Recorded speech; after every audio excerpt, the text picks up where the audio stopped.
Oh, are we recording? There we go.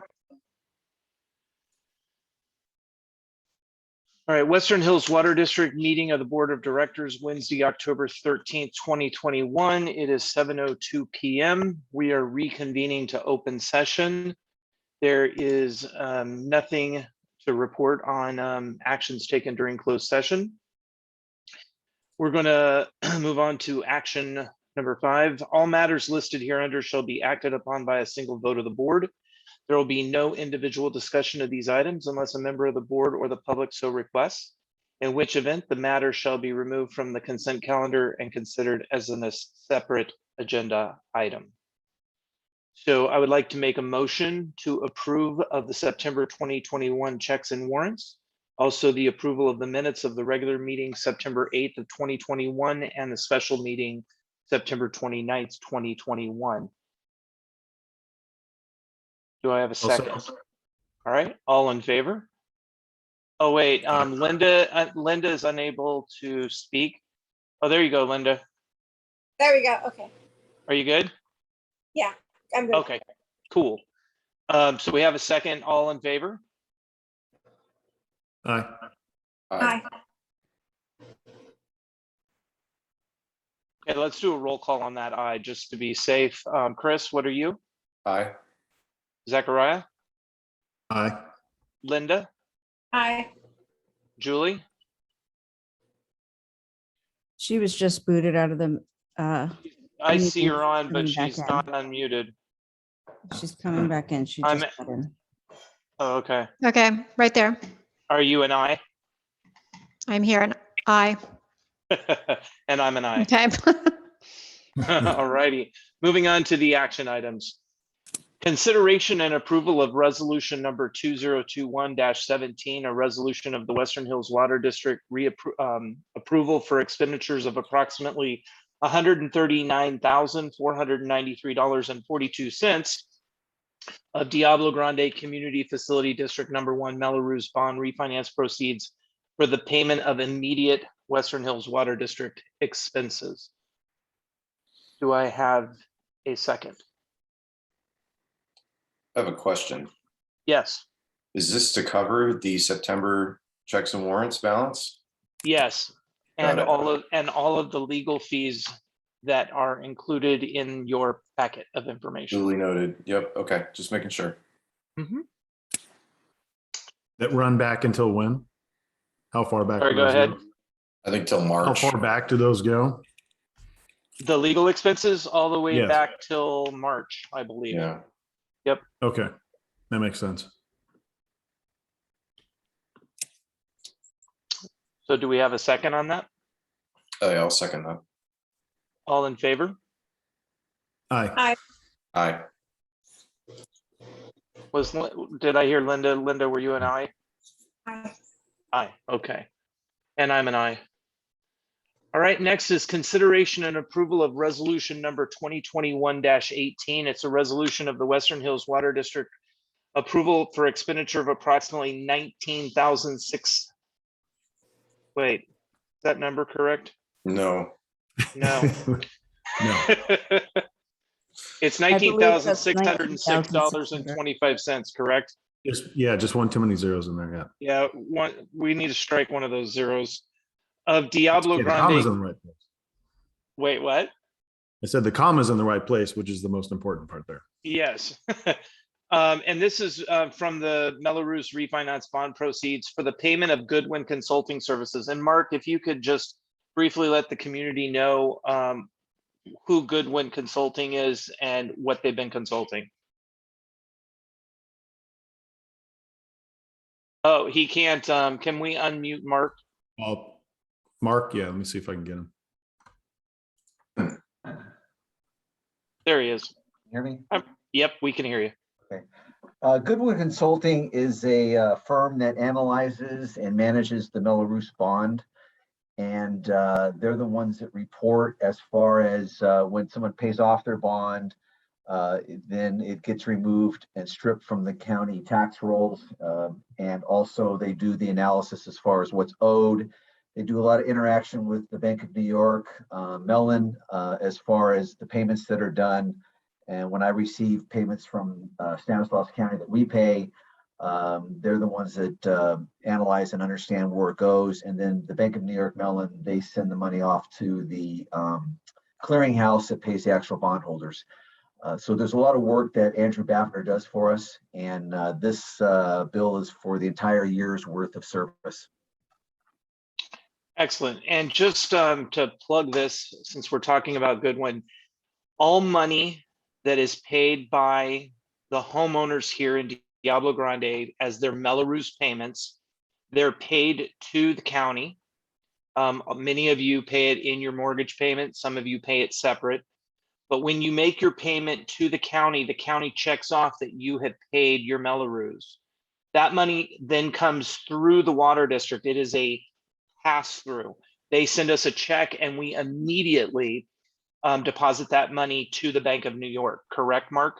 That's correct. And also, so, go ahead. To let the people know, the public know, this money is not money that you pay for Goodwood Consulting. This comes directly out of the refinance Mello-Roos bond. So this is not what, individuals like you and I and other homeowners pay for. This is being paid for out of the refinance bond itself. Excellent. But just to confirm, all of the Mello-Roos money that you as homeowners have paid and continue to pay towards the Mello-Roos, that money goes to the county. The county sends us a check. And as soon as we receive that check, that money goes directly to the Bank of New York. So there is accounting for all of that money. The only missing money in the Mello-Roos is because when World stopped paying their portion of the Mello-Roos, and Angels Crossing has not paid their Mello-Roos, and that is why we're foreclosing on their lots. It's their portion is what has not been paid. So I just want everybody in the community to know that your portion has been paid, their portion has not been paid because they haven't paid it themselves. So I just wanted to plug that in this moment because we're talking about good it. point of clarification. Okay, so again, the consideration and approval of resolution number 2021. Do I have a second? Second. All in favor? Aye. Aye. Aye. All right. Julie's Is muted. Julie there? She's muted. Why is she muted? Who's muted? Julie's Julie. muted. Julie's muted again. Julie, are you there? She's got her hand up. Let's see if we can get Uh-oh. her on mute. Forgive us for all these little Okay, there. technical difficulties. Were you an aye on that vote? I'm here, I. You're an aye. Okay, Julie is an aye. Okay, so now point C is we want to approve the fiscal year budget 2021 to 2022. So we can open that up for comments if anybody from the community has a comment regarding the budget. So we're gonna, just for the budget, if anybody has a question regarding the budget or board members that have any question, if not, we're gonna approve the budget. I have a question. Yes, sir. I see on, let's see, looks like page maybe 3 of the budget, where we have telephone expenses. The amount decreases significantly by December of this year. I'm just curious why that is. If we have a plan, Okay. You want me to any answer that elaboration question would be first? great. So basically, as we've moved Ashley up to the water plant, and I guess we can plug that right now as well. The offices are now closed here at down here on Morton Davis. Ashley has now been officially moved up to the water plant. We still have a few items that need to get taken out of that building, and then that building you will see departing via big giant truck probably within the next 30 to 50 days. We're trying to get that worked out because we're gonna have to backhoe some dirt out of the way to be able to get it swung out from its position. But Pacific Trailers are gonna come and pick it up. There was talk that they were gonna destroy it, but once they came out and they looked at it, they found out it was in really good condition. So they are gonna remove it. But back to the whole phone issue, by moving her up there, we found that the old telephone system that we were using is so outdated and archaic that they don't even support it any longer. And so we we contacted, is it Mitel? I think it's Mitel. And we worked a deal with them where we get all free phones, and the package is, I think it's like $18 per telephone, and we're going to have 5 phones.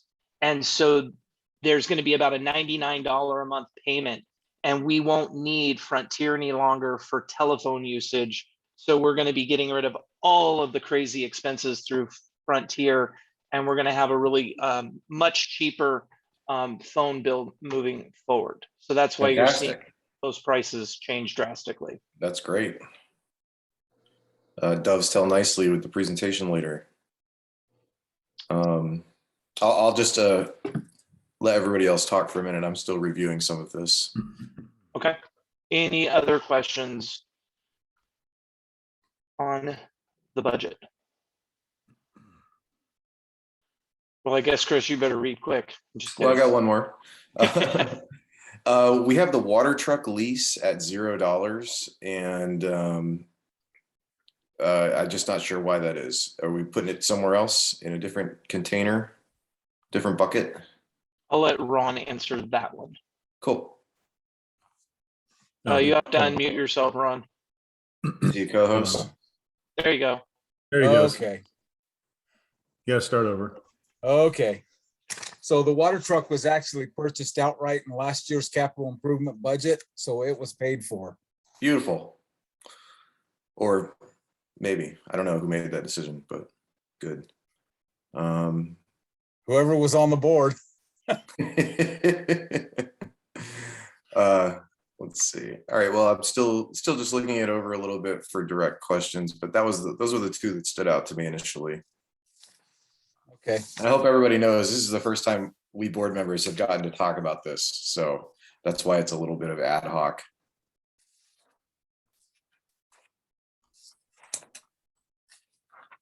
Well, we did have it in the last 2 meetings. We didn't discuss it though, you know. Like I don't know, maybe I'm out of line by discussing this right now, but I feel like No, you're totally fine. No, no, Ask that's what as it's many, for. do it. many questions as you want. Yeah. Yep. wait a minute. Yeah, I mean, that's basically it. Those were the 2 that stood out to me. I just want to say, speaking as a numbers person myself, I want to pat Ron and Ashley and Mark Gobich on the back for all the work they did on this budget. It's not easy, and that's a lot of work. And especially with Mark doing it for free, that's a lot of work. So thank you guys, great job. Totally Thank agree. you. Thank We you guys. appreciate that. I agree. Thank you. Appreciate the gratitude. It says a lot that the only 2 questions I had weren't even holes in your budget, so you're good. All right, so let's make a motion to approve the fiscal year 2021-2022 budget. Do I have a second? I second. All in favor? I Aye. Aye. All right, reports.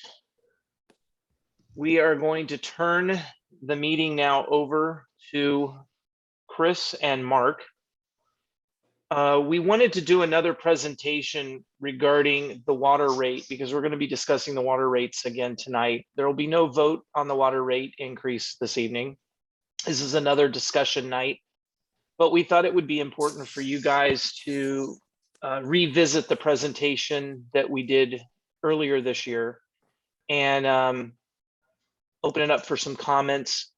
We have a lot of new people here in the community and we welcome you, but we also want to make sure that you guys have a chance to see these presentations as well. So we're gonna have Chris take over our screen and let's proceed. All right. Thank you, Matt. How's that look? Looks great. Excellent. So yeah, as Matt mentioned, back in February, March, and probably April or May, we did a slew of presentations on sort of the history of the district, how we got to where we are, the situation with Kern County, the situation with City of Patterson.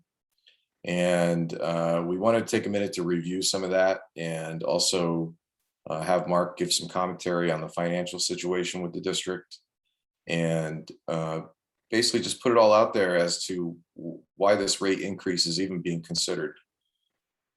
So we'll get right into it. So how did we get here? This might be a familiar slide to some of you.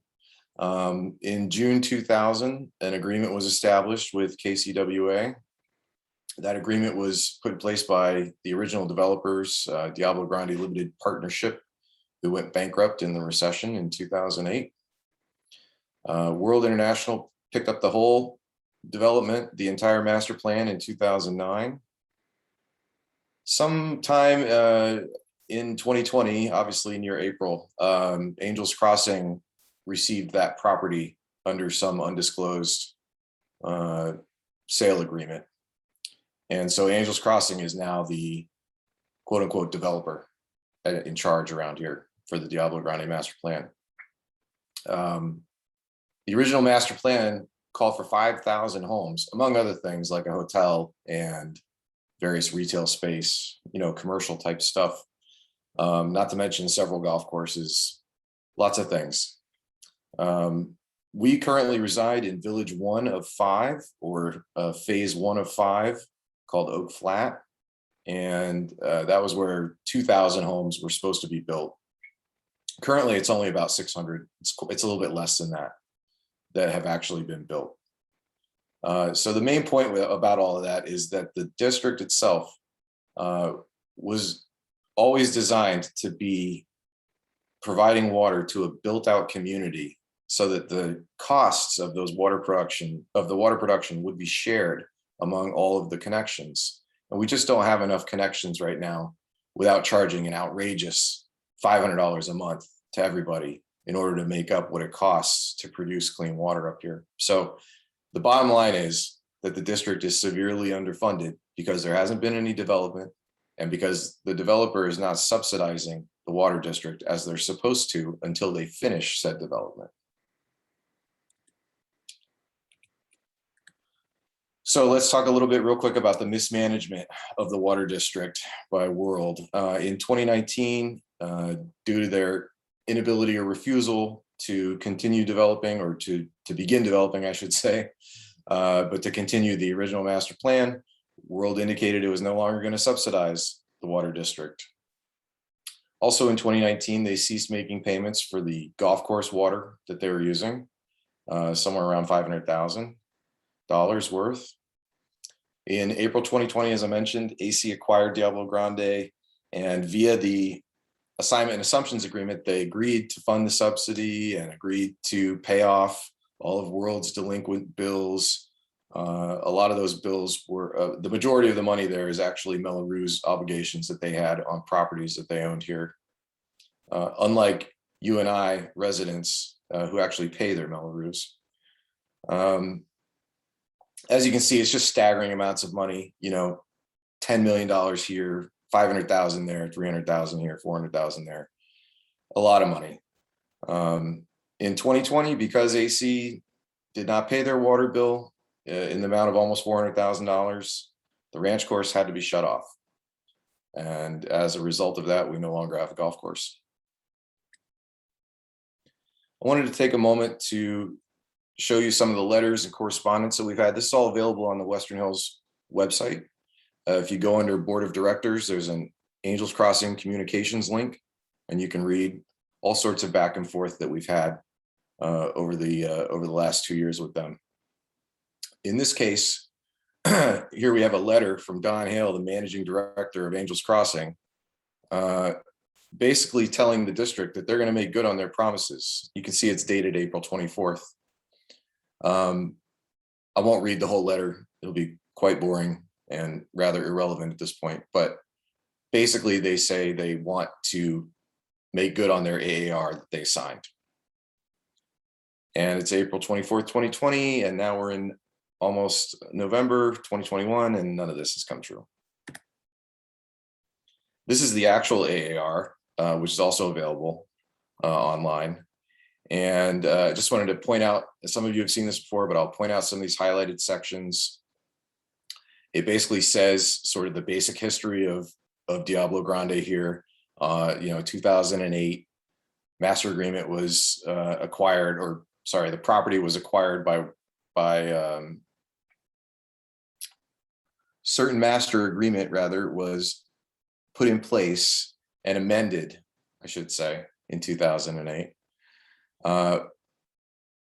Here we see that Western Hills Water District contends a bunch of things like that World owes us $515,000 in water. World's in default of their master agreement because they haven't fulfilled their obligations as outlined in said agreement. Essentially, the AAR here outlines all of the financial obligations that Angels Crossing is stepping into. And believe me, there's signatures at the end of this document. I'll leave it to you to read the entirety of the document, but suffice it to say, it's a lot of legalese. Point G there, Chris. Read point G. That's really, really important. Sure. Pursuant to the purchase agreement, buyer agreed to assume the master agreement and any and all outstanding loans to Western Hills Water District, approximately in the amount of $17 million, as well as all outstanding liabilities of World International, including the outstanding water charges, the funding obligations, and the Melrose obligations. Do you want to say something about that $17 million, Matt? I'll accept their check as soon as they want to pay it. The 17 million, I think, is the subsidy loan, right? From the past decade of World contributing. But yeah, I know, I hear you. All right, moving right along. I wanted to add this page. This is an addition from my original presentation that I gave back in February. We're adding page 3 here because Matt and I agree this is a very important part of the contract here. Point number 6, after acquired facts. I'll just say that we've been challenged on some of our bills that we've presented to AC over time, I suppose you could say. And this section here is pretty important. The parties acknowledge that they might hereafter discover facts different from or in addition to those they now know to believe to be true. And they expressly agree to assume the risk of possible discovery of additional or different facts. Now, there hasn't actually been any different or additional facts found. They knew about everything that's been presented to them up to this point. But that was sort of their leverage to challenge us, was to say, well, we didn't know about this, or we don't believe this, or this is nonsense. Well, I'm sorry, but you already signed the agreement. It's a done deal. Anything else you want to add to that, Matt?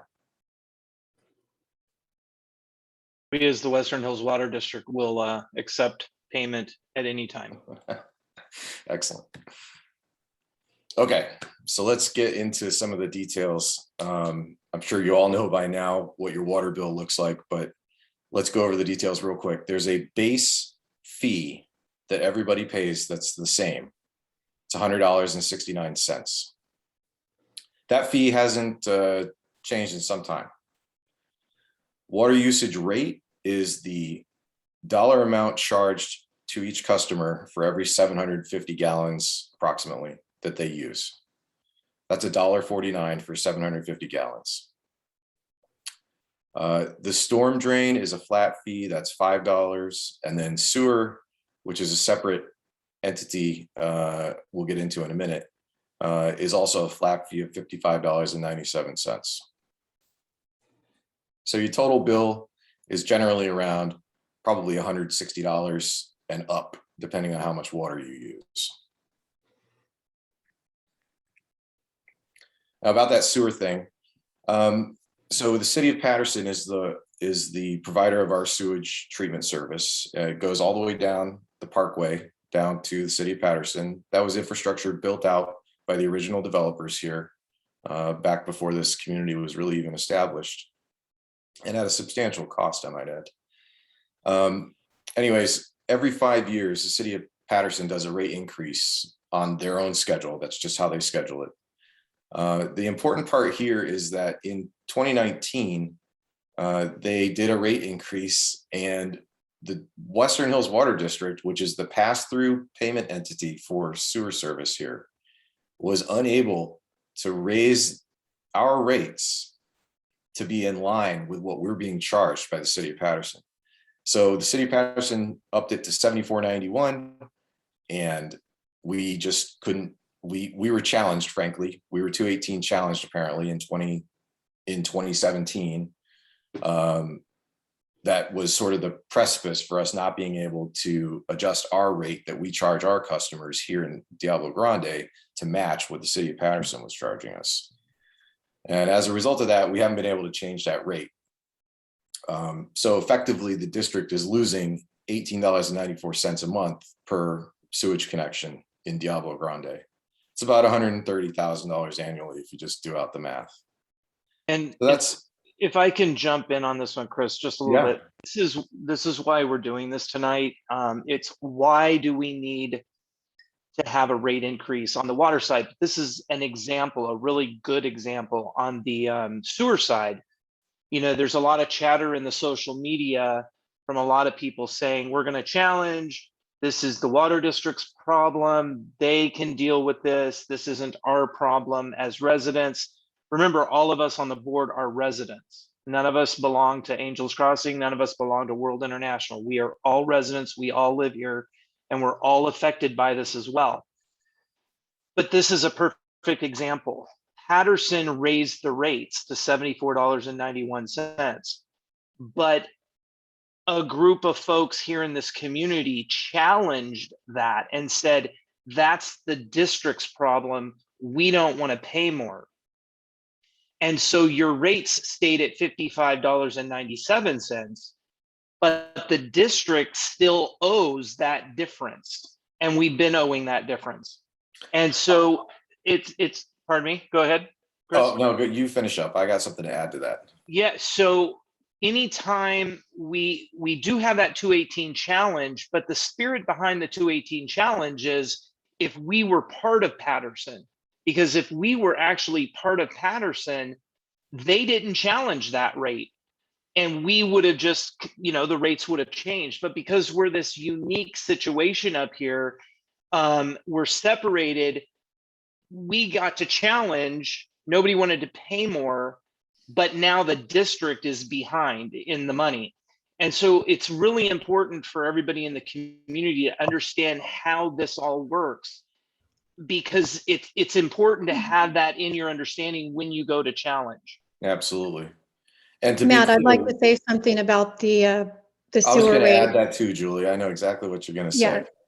but I'll let you do it real quick. I just want to add that we are not today talking about No, changing the I sewer rate. understand, but just so that people understand, Wait, what? the reason that was challenged at the time was not just to make it Western Hills Water District's problem. This is just a little bit different than the water. The reason for that was because in the sewer rate study down in the city of Patterson, the residents here could not find where that money was going. So because it's just the agreement a long time ago between the developer that was running the water district, representing the water district, and the city of Patterson, 15, 20 years ago, was you will treat our sewer, we will expand your sewer treatment plant with our Mello-Roos bond, and you'll treat our sewer, but they agreed to pay 150% of the normal charge.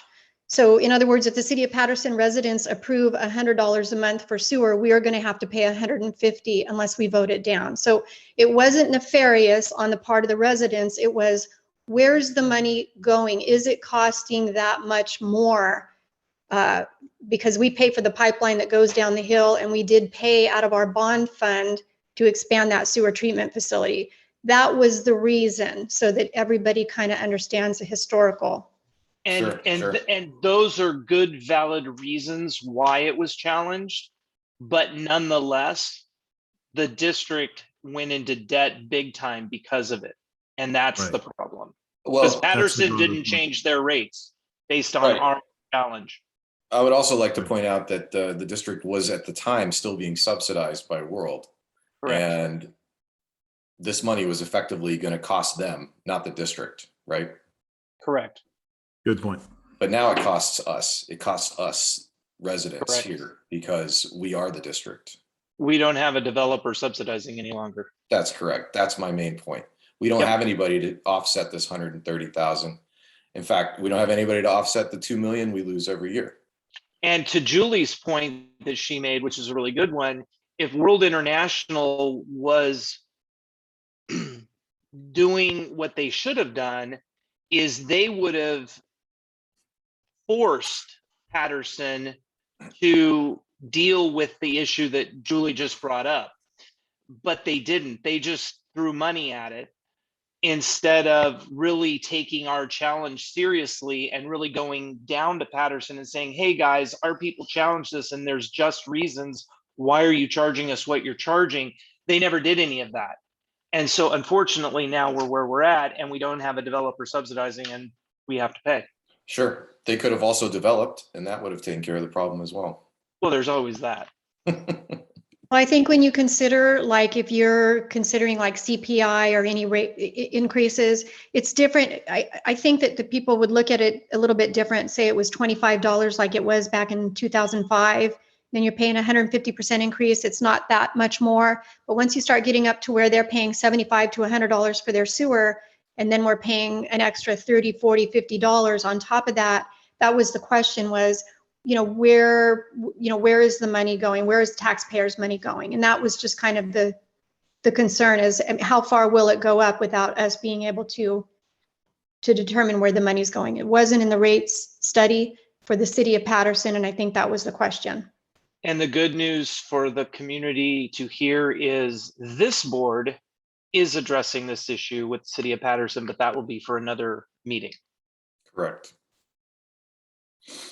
Good. All right, let's move on. I'll just remind everyone that all of these past presentations are available on YouTube as a video, or you can go on our website under the meetings and agendas page, and you'll see a link to the slide deck for each one of the meetings where the presentation was given. So you can, this is just one slide from the sewer presentation that was given, and I think it was about 13 slides. So you might find better context in those full presentations. All right, so at this point, Mark, if you're ready, I'll give you the microphone and we'll talk a little bit about money. Okay, great. Can you hear me okay? Yeah, great. All right, why don't you go ahead and put it to the next slide. So what I'm going to show here is this is historical revenue that came in from World International when they owned the development. You can tell here that through fiscal years 2010 through 2020, we had golf course revenue when they were watering the golf courses, and they were paying for that of $6.6 million, and then what I call subsidy of $15.1 million. The bottom line is over a 10-year period, World International contributed close to $22 million to the water district. And this was the main reason why the water district has been able to remain in a position of operation because of this subsidy. Now you can see in 2020 it's zero. World stopped paying it. They sold phase one to Angels Crossing. Angels Crossing, as you had shown, Chris, agreed to pick up these subsidies and other charges such as Belarus and haven't not done so. So we're in a real precarious situation right now. And the fact of the matter is, ever since this whole transaction has occurred and ever since World's pulled the plug on the district, the water district loses about $200,000 per month on average. I know that we borrow money from the Belarus refinance fund, and it's not $200,000 a month. And to let the community know at large, the reason why that is because we haven't paid Patterson and we haven't paid Kern, and those bills are certainly going up. The last time I looked, I believe we do owe Patterson about close to $1 million right now. And also the Kern bill is about I want to say between 3.2, no, I think it's about $3.6 million right now. And we're going to be getting a bill from them shortly in December for water charges for 2022, which I believe is going to be coming up in December. We're going to be over 4 million. Yes, so that's the reality of it is, you know, we're not getting any help anywhere, and there's no state bailout also. That's right. So Chris, can you go to the next slide? Sure. This is just a bar graph showing the contributions that World had done. And, you know, it's quite significant. You can see the total number. You can see at the end of the graph here, you know, it just goes to complete zero, and whose names are on there at the end. I don't, like Matt says, we'd be happy to get a check and deposit it. I'd prefer wire transfer, but you know, we need to do something here as far as being able to keep our water district in a position of solvency and be able to deliver quality water to the people of this community. Chris, I don't remember, what did you do on the next slide for me? Was this the only two? Okay, good. This here, what I want to point out here are the expenses and what it takes to actually run the water district. Our actual operating expenses to run the water district is about $3.4 million and rising because of inflation and other factors. We don't take in $3.4 million a year. You know, we're running a deficit of about $2 million a year short. I know that there's been comment out there about, oh, let's just go bankrupt with the district.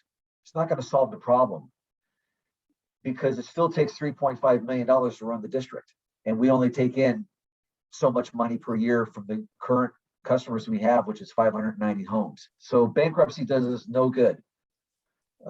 It's not a problem solver, folks. And that's just a financial fact. You can see here that the breakdown of the costs, you know, we pay labor about $600,000. We did give our employees raises this year. We were about 4 or 5 years behind on that. Our employees are still not paid. It's my understanding, still not up to what other agencies pay them. And so we're doing our best to get them up into a competitive rate. The purchase water is the Kern water. It's $1.285 million. The waste water and hauling, that's the Kern bill, over $500,000 there. Then we have to treat the water. Then we have other things like utilities, like the phone bill, electric bill. You know, our TID bill averages, I think, about $25,000 or $30,000 a month alone, as I recall. And then, you know, maintenance on our equipment and then other contractual services, insurance, on and on and on. So bottom line, it's 3.5 million to run the district, and we've taken far less than that. You know, we're short up to $2 million a year. So something's got to give here. Definitely. Yep. I think that's all I really have to say, unless there's any questions. I think that was the last slide. Okay, great. Let's do questions at the end. Let's If everyone can hold. hit this. Uh-oh. Matt lost his headphones. Sorry. Let's hit this one though, because that's a lot of kind of scary information for the community. So what are we doing? Wait, go back to that other one, Chris. Yeah, that one. What's being done to right the ship? This is important. Ongoing contract negotiations. Liens have been filed. Foreclosures are in process. And we have worked our butt off, thanks to Mark too, on this one big time. We have been cutting costs. We have looked at every possible nook and cranny that we can cut costs, and we've been doing it. When you see the water district office leave the premises there on Morton Davis, that is an example of we cut costs. We moved Ashley up to the plant where we already currently had a trailer that was paid in full, and we could cut our costs. So I was not comfortable coming to the community with any type of increase until we cut the budget. And so we have done that. We have made every cut that we can possibly do, and we're still looking at where we can cut. The negotiations with Kern and the city of Patterson, those are ongoing. And I just want to encourage the community that we are working with Kern currently, and the city of Patterson currently. And I feel that those negotiations are going well. I know that there was concern with the legal letter that we got, that we posted to the website and had in a meeting a couple months ago, where Kern brought us down to 250,000 acre feet. 250. 250. I'm sorry, what? Just 250. 250. Thank you. 250 acre feet, 1,000 acre feet of water a year. And we use about 350 to 400. And so when Kern cut us, it's because we owe them $4 million. And this has been a very, for lack of better words, a very dicey negotiation that we are in.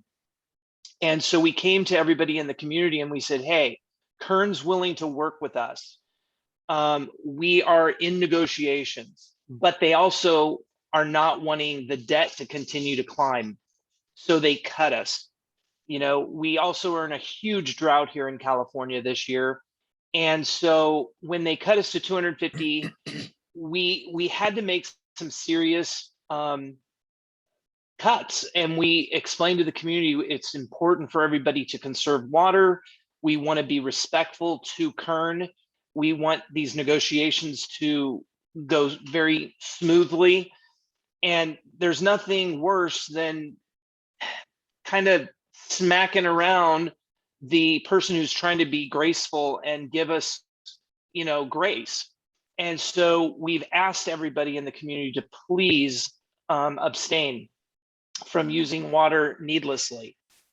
As you know, we dropped our water down to 2 days a week for watering lawns and things of that nature. And there were a lot of complaints.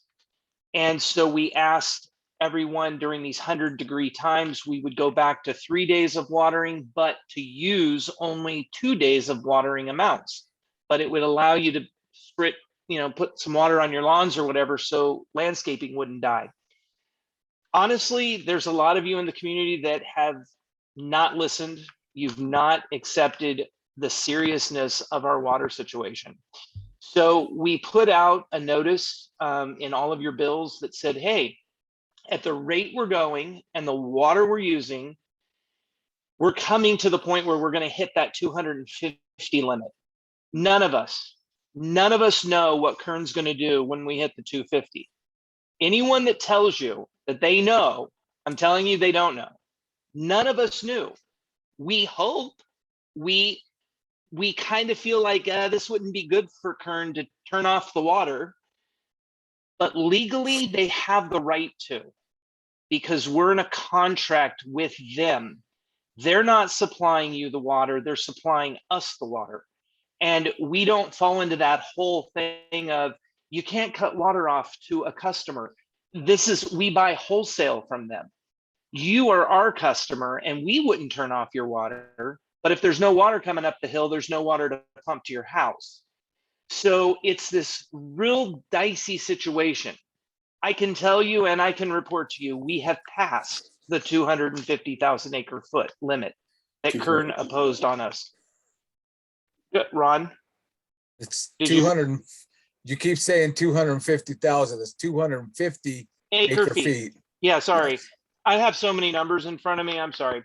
250 acre feet. Excuse me, guys. So the 250 acre feet, we've surpassed that. We're gone. It's in the history books. Every single bit of water that we're using right now is by Kern's grace. And the reason Kern is giving us this is because we're in negotiations with them. We are talking to them, we're communicating with them, and they see light at the end of the tunnel. They see that we're moving in the right direction and we're going in the right direction. Can they turn off our water? Yes. Will they turn off our water? We're hoping not. And as long as everybody in this community continues to do their part and help conserve in any way they can, I totally believe we're going to get to this contract end where we make a contractual, a new contract with them. And I'm just asking for everybody to bear with us during that process.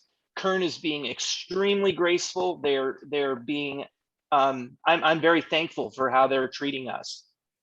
With 4 million owed to them, I'm just thankful that they're being so graceful with us. And I just hope that the community takes that to heart and understands that.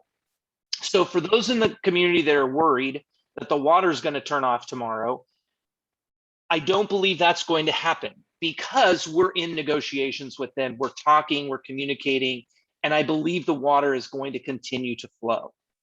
But that's also not to say that we can just go turn on our watering our lawns 7 days a week for 25 minutes a day.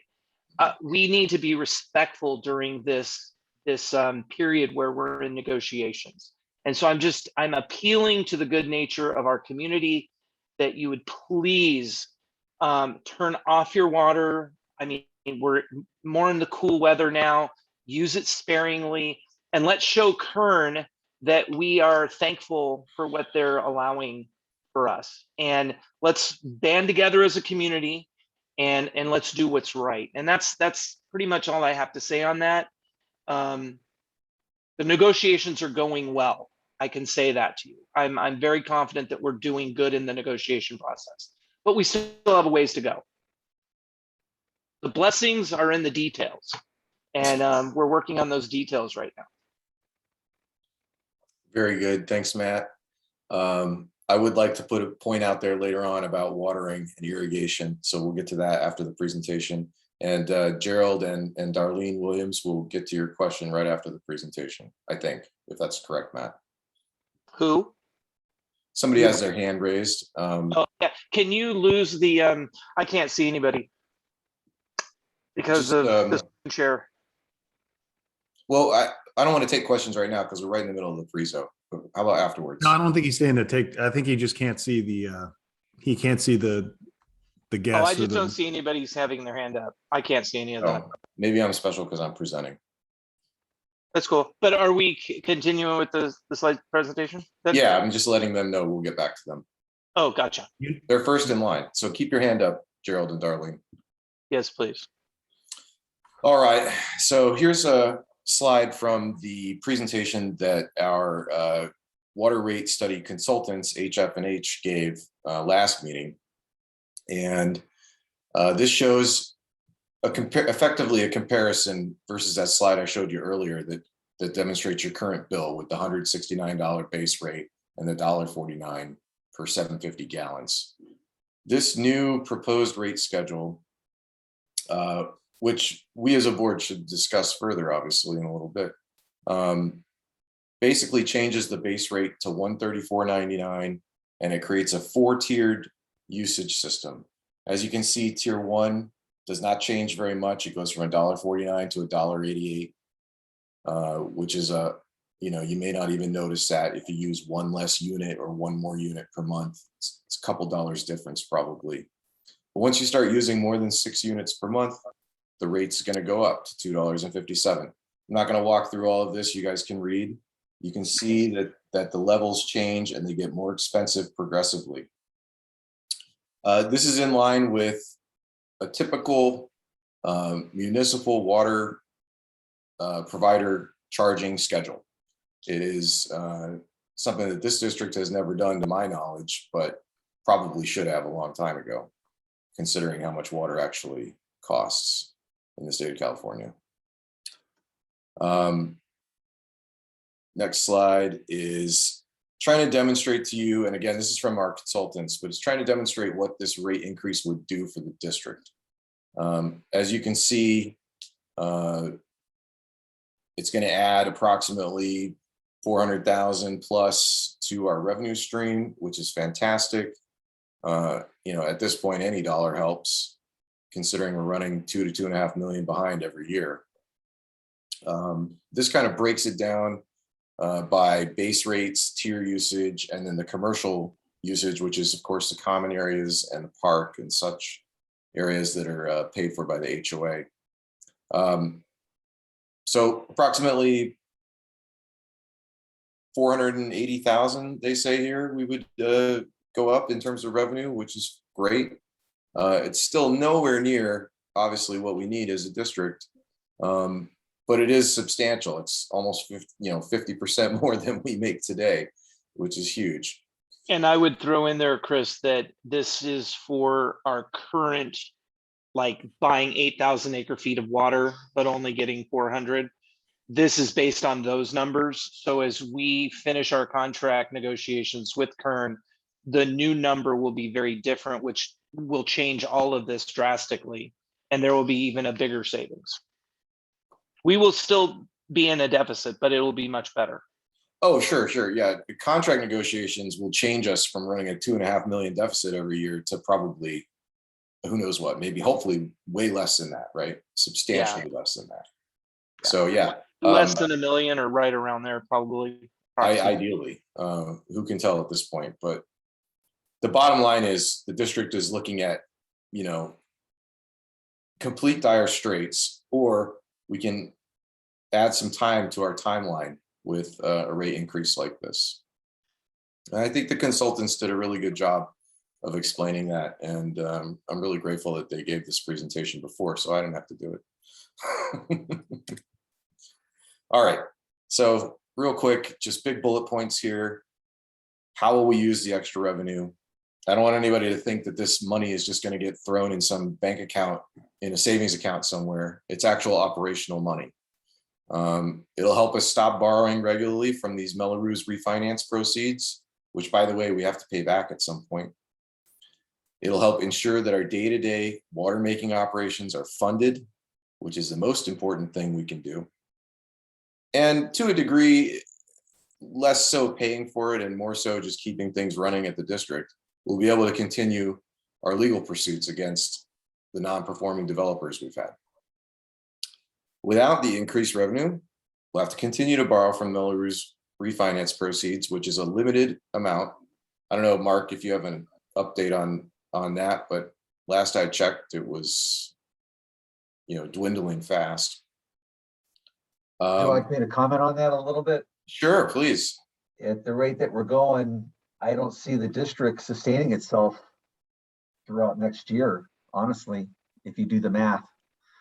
That's what I thought. That brings me to my second point here. We're basically going to run out of operating capital in 6 to 12 months if we don't do something to drive more revenue. And then eventually that will lead to an interruption in service. And that's something none of us want. Absolutely not. So as you can see, nobody wants to pay more money, but we really don't have any other choice at this point. And again, it's purely driven by the fact that this district is not being subsidized by the alleged developers per the master agreement.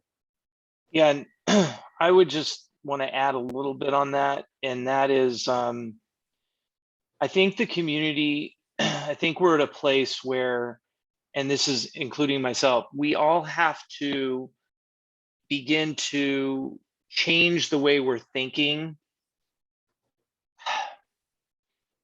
We need to hope for a developer to come in here and build. We need to do everything we can. And I know there are members of this community that are already running with the ball on this and trying to find the developers. And it's going to take a community to make that happen. But at the same time, we have to change our minds a little bit and come to the place of it's our responsibility now to fund our district, because we don't have a developer that's doing it. And I know that it's wrong, because we've had World and Angels Crossing sign agreements and contracts saying they will do it. But the reality is they're not doing it. And we can be angry, we can be mad as a community, we can fight like hell as a community to do what we're doing. Foreclosing, going after them, taking legal action where we can. We will continue to fight as a community. I can guarantee you that. But at the same time, it's like we fight, we look for developers that are serious, but we have to have this mindset changed that it is our responsibility, if we're going to save our homes and our home value, to begin to pay for the services that are being rendered. You know, we have 595 houses that need water to come to them. That's where we're at right now. And so, you know, that's my priority. Those are the essentials to make sure water comes to our homes. And so the community has to start getting and understanding that. And it's hard. I mean, it's rough because we feel violated. We feel angry. We feel like it's not right. And it's true. We are angry. It's not right. But it's the reality that we as a community are living in right now. And we're going to have all hands on deck. And we as a community are going to have to come together and work something out. And that's why I'm hoping these numbers, and again, the board's going to discuss this, and you as a community can throw in your 2 cents as well. We had that astronomical number in February that sort of rattled us all, going, oh my gosh, this is horrible.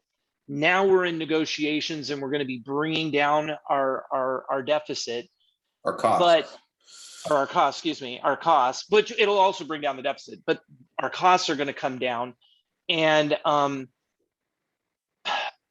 guess we just have to, what can we live with? This amount is a minimum amount. This isn't the maximum. This is a minimum. You know, it's what can we as a community bear? What are we able to? These are the numbers that I was working with our team on, the consultants on, and we found that this might be a really nice spot for everybody in the community, but this is negotiable. I mean, we can talk about it, but what can we bear as a community to save our homes, to save our home value, and to push us out to where a developer could come in and it buys us time. So Right. That's the key, is it's buying time.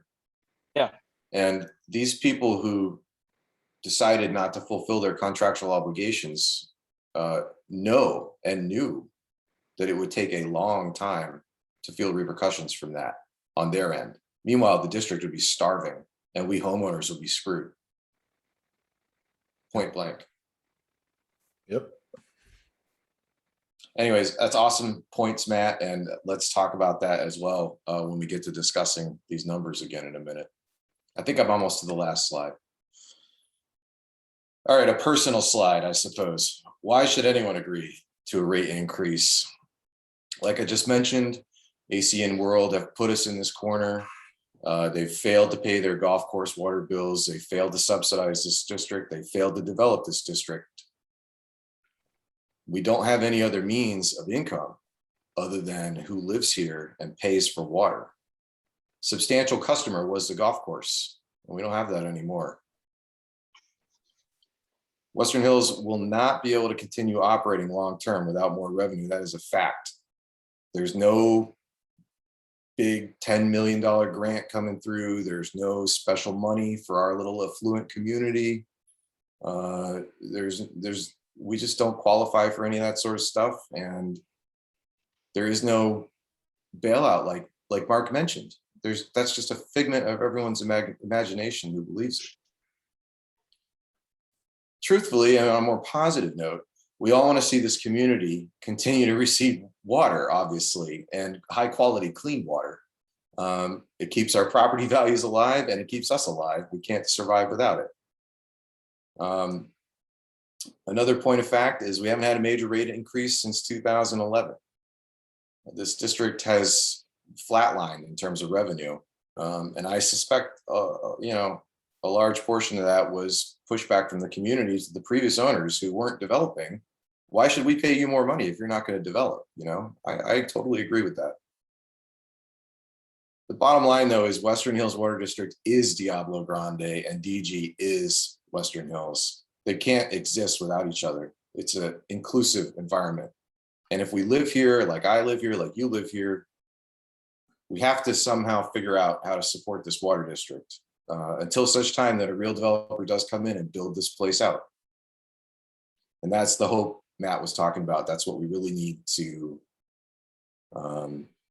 facilitate. And again, there are people in this community who are facilitating that right now. So that gives me hope. I don't know about you, but I hope it gives you hope too. With that last line, if I may, many in the community know that I'm a person of faith. And quite frankly, it drives me crazy that this community is called the Great Satan or the Large Devil, whatever you want to say. But if we could change that last sentence to WHWD is the community, and the community is WHWD, because we can't exist without one another.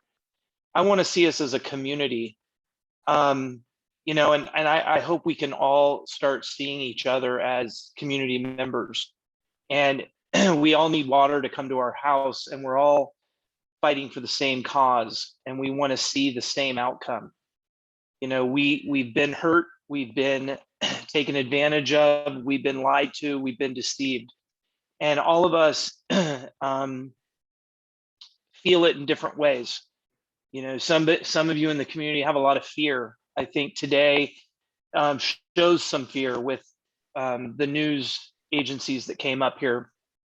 There's fear, but we're a community, and we're not Diablo Grande. We're not the big devil. We're a community, and I hope that we can continue to move forward as a community, and we can be there for one another. We can encourage one another and use social media to encourage one another instead of tearing each other down. We need more than ever to be a unified community. This board is working its butt off Has to been, and yes, is. we have been busting our butts trying to get these issues worked out, and we're not giving up. I don't give up easy. Some of you in the community are probably learning that. I just don't fold the cards. I just keep on pushing through, and I don't take no for an answer. And I just want us to be a community that's going to be not taking no and not getting fearful, but saying, you know what, we're going to come together as a team and as a community, and we're going to fight together to see the results happen. And I believe this community has greater days ahead. I really do. I wouldn't be fighting. I would have moved. I would have taken off a long time ago. But I believe that our community is going to be stronger. And I just want to encourage you with that. We're not here trying to take money. We're trying to fix the problem. And we just need everybody on the same page moving forward. So with all of that, if this is the last slide, we can go into questions from folks. And Well, I just want to say real quick before we do that, I will be posting this presentation on the website, of course, and you can email me or email Mark with any questions that you have, and we'll get them to the board and we'll get them answered in the next meeting or whenever it's possible. All right. Let me just exit this thing. And I know Gerald and Darlene have been waiting for ages to ask their questions, so. people, awesome.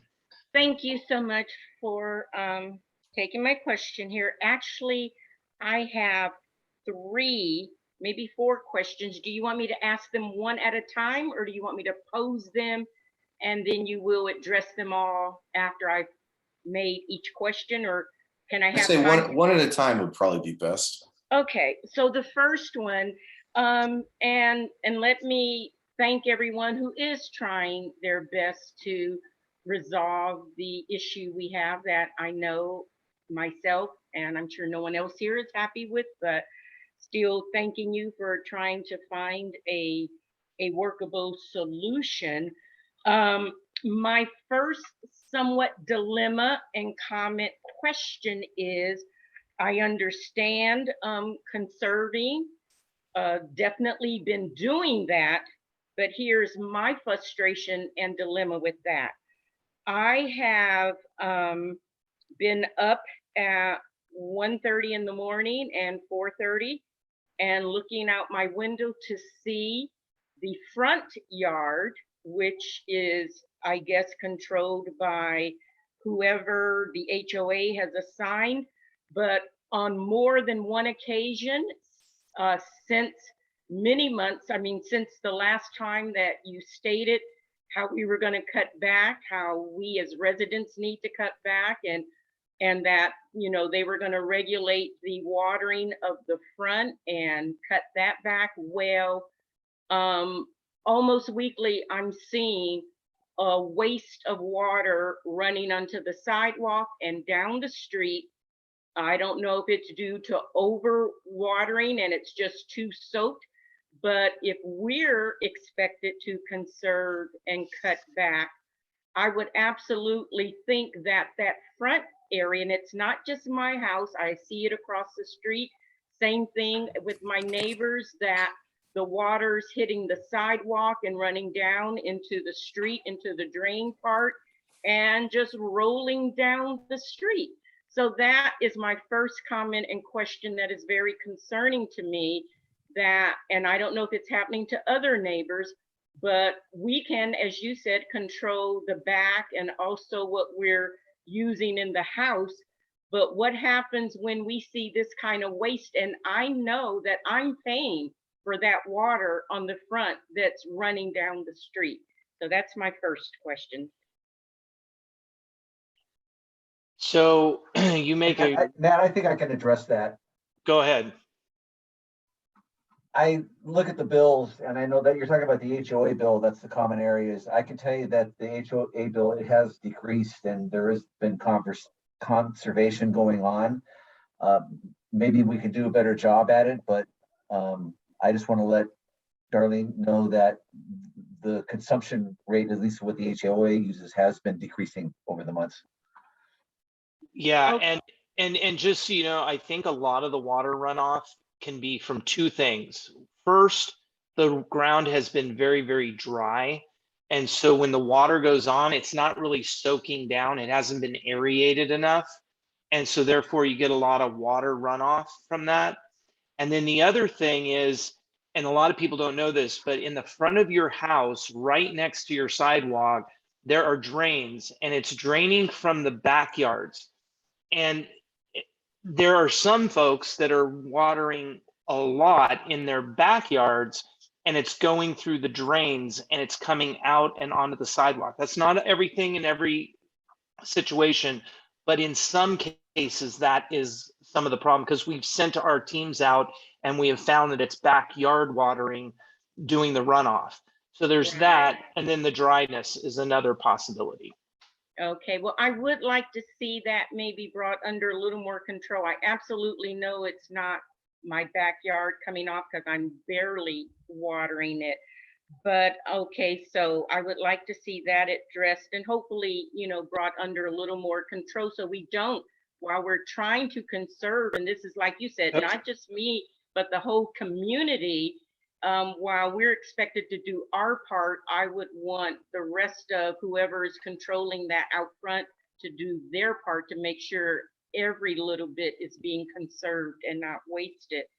And then my next question would be, with Ashley and the office being moved up to, you said, the plant, is that going to be a situation where we as the community and the public can still go up there to, you know, when we have questions? I know I've had it happen and Ashley was wonderful in assisting me in getting it resolved, but I was one of the people that I pay my bill every month on time, and then I got the double bill where it wasn't showing that it had been paid. So I was able to take my credit card receipt and my you know, confirmation numbers into her so she could correct it. But when we do have a situation arise that we need to speak to someone, because it's obvious we don't get answered on the phone, and I get that, but are we going to be able to have access to that office and go up there when necessary? Yes. So the short answer is yes. The longer answer is we're going to try to move everyone to an online situation. If you can do your billing online, that's a great thing. We will still have your ability to put your payments in the payment box. Once we move the payment box, we'll let everybody know where that's going to be. But if it boils down to where you need to have one-on-one time with Ashley, it'll be a simple phone call and it's, hey, when can I come up? And an appointment will be made, or it'll be, hey, come on up right now, and you will be able to come up and you will be able to work directly with Ashley. We're going to have a little bit of a little waiting area, I believe, for folks if they do come up. But it's going to be one of those things where it'll be when it's needed. We're going to try to get people to really use the phone and call in their credit card payment, or use the online service for payment, or drop their payment off in the box. But yes, in those situations where we need face-to-face because there's a problem, yes, that will 100% be available. And just so you know, I was absolutely using the online payment way for many months until I had that glitch and issue where it didn't show up and I got double billed. And so that was my only then dilemma in continuing to use it, because of course I didn't want to have that happen again. So, but going forward, I'm starting to use it again in hopes that, because it was explained to me that it was an issue with the computer system or whatever. Yes. So, and then 2 more question statements. The next one is, as I'm sure all of you are aware, I don't think that well, I shouldn't say any, because I can't speak for anyone, but I really feel that there are many, a lot of the community that is wanting to resolve this and are willing to work with a water increase, and not that anyone likes it, having our bill as high as it already is. But, you know, if this is what it requires, then, you know, we have to do what we have to do. But what happens in the situations where, I'm sure you're aware that we have, what you said, almost 600 homes up here. So we have a large community of different backgrounds, economics, ethics, whatever, you know, and there are some people, I'm sure, that raising their bill by whether it would be 25, 50, or even $100 or more is not going to be a issue for them, because, you know, they are situated, they have savings, they have, you know, whatever they have that keeps them afloat. But what is your consideration for the families here that are maybe, you know, they bought homes or they're renting, they're working paycheck to paycheck, they're trying to just keep food on the table, and they're already stretched to the max, and just not because they're complaining and have it and don't want to pay it, but they legitly do not have that extra, you know, $100, because then another one of their bills aren't, or maybe, you know, they won't pay something else that is crucial. So have you got any kind of plan to have a list of whether it's seniors or young families that can legitimately not afford the increase, and now they're in jeopardy of, you know, not eating, or maybe moving, some who can't move because they've purchased and they don't, it's not like, as we all know, we're not going to go anywhere else and get the prices we have here. But what happens to those families that don't have the funds and they're trying to feed their children and just survive? Are you going to come up with any kind of, you know, benevolent fund or something, or some kind of where you're making it? And I don't mean the people who do have it and just don't want to do it, but what about the families that legitimately cannot afford this, or seniors? So let me just say that that is an excellent point you're making. And Chris Blessing and myself actually sat down many months ago, and we were discussing all types of ideas about that exact issue. And one of the biggest things that comes into play is going to be the law and what is allowed and what is not allowed, because the legal side is always what we have to look at. My mom lives up here, 83 years old, lives on Social Security. I hear you. I totally get it. And Chris and I actually did speak a lot about this, but there are I guess the short answer is yes, I do want to pursue looking into what things we could do. But again, the law is going to dictate a lot of what we can and cannot do. So I would say, yes, we all hear you. And yes, it is a concern that we understand exists. And yes, we are going to look into it. But no, I don't have anything that I can report to you on that will be, we don't have an answer for you because a lot of it's going to have to go through our legal side and find out what, if anything, we can or cannot do. Okay, and thank you. I would just like to see something, whether we, and like you said, as a community, however we may need to come together to help one another and to make sure no one's going hungry or starving or not having lights on or whatever, you got water but no lights. So I wouldn't want to see families, put at a disadvantage, including myself, who's a senior, but I'm concerned for everyone. And lastly, this is just a question. I'm wondering, I haven't seen him. So is Jerry still working for the water company, or based on what we used to have as how many were employed to get the job done? Are there, I think you said in a previous meeting that that some had been cut. So do we still have, what am I trying to say? Do we have adequately trained and knowledgeable people? And I am wondering, I haven't seen Jerry in a long time. Is he still working for the water company? So the answer to Jerry working for the water company is no, he's no longer employed with us. Okay. As far as,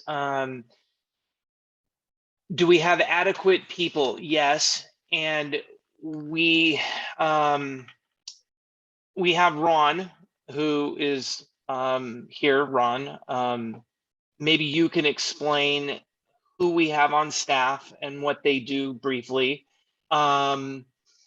and the credentials that are needed to operate the plant successfully. Maybe you can touch on a little bit of that for her. Okay, so the state of California requires that Western Hills Water District entertain a water treatment 3 operator. I have that certification, and it also for the distribution system, which the pipelines that come to your houses requires a D3, which is a distribution certified operator as a 3. I also have that certification. And then up at the water plant, we've just recently, it's been a couple months, we hired a new T2 operator, and he can operate the water plant under my supervision. So he can be what they call a shift operator. He cannot, if I leave employment, he cannot legally operate the water plant without another water treatment 3 operator available on the phone, or it has to be a grade 3 operator. And Ron, really quick. Yeah. Over the last, let's just say the last 10 years, Yeah. how many people have held the certifications to run the water plant? Oh, boy. Well, I mean, obviously you're in that position now, but has there been more than just you? Or is it just in your position? Not at the same time, no. They've had Right. other operators, but they've come here and they have not done the job adequately. So they've either quit and went somewhere else when the trouble started, or they got terminated. So the only person So- that has had the credentials or the qualifications to run the plant is the person in your position, and there's only been one person in that position at any given time, correct?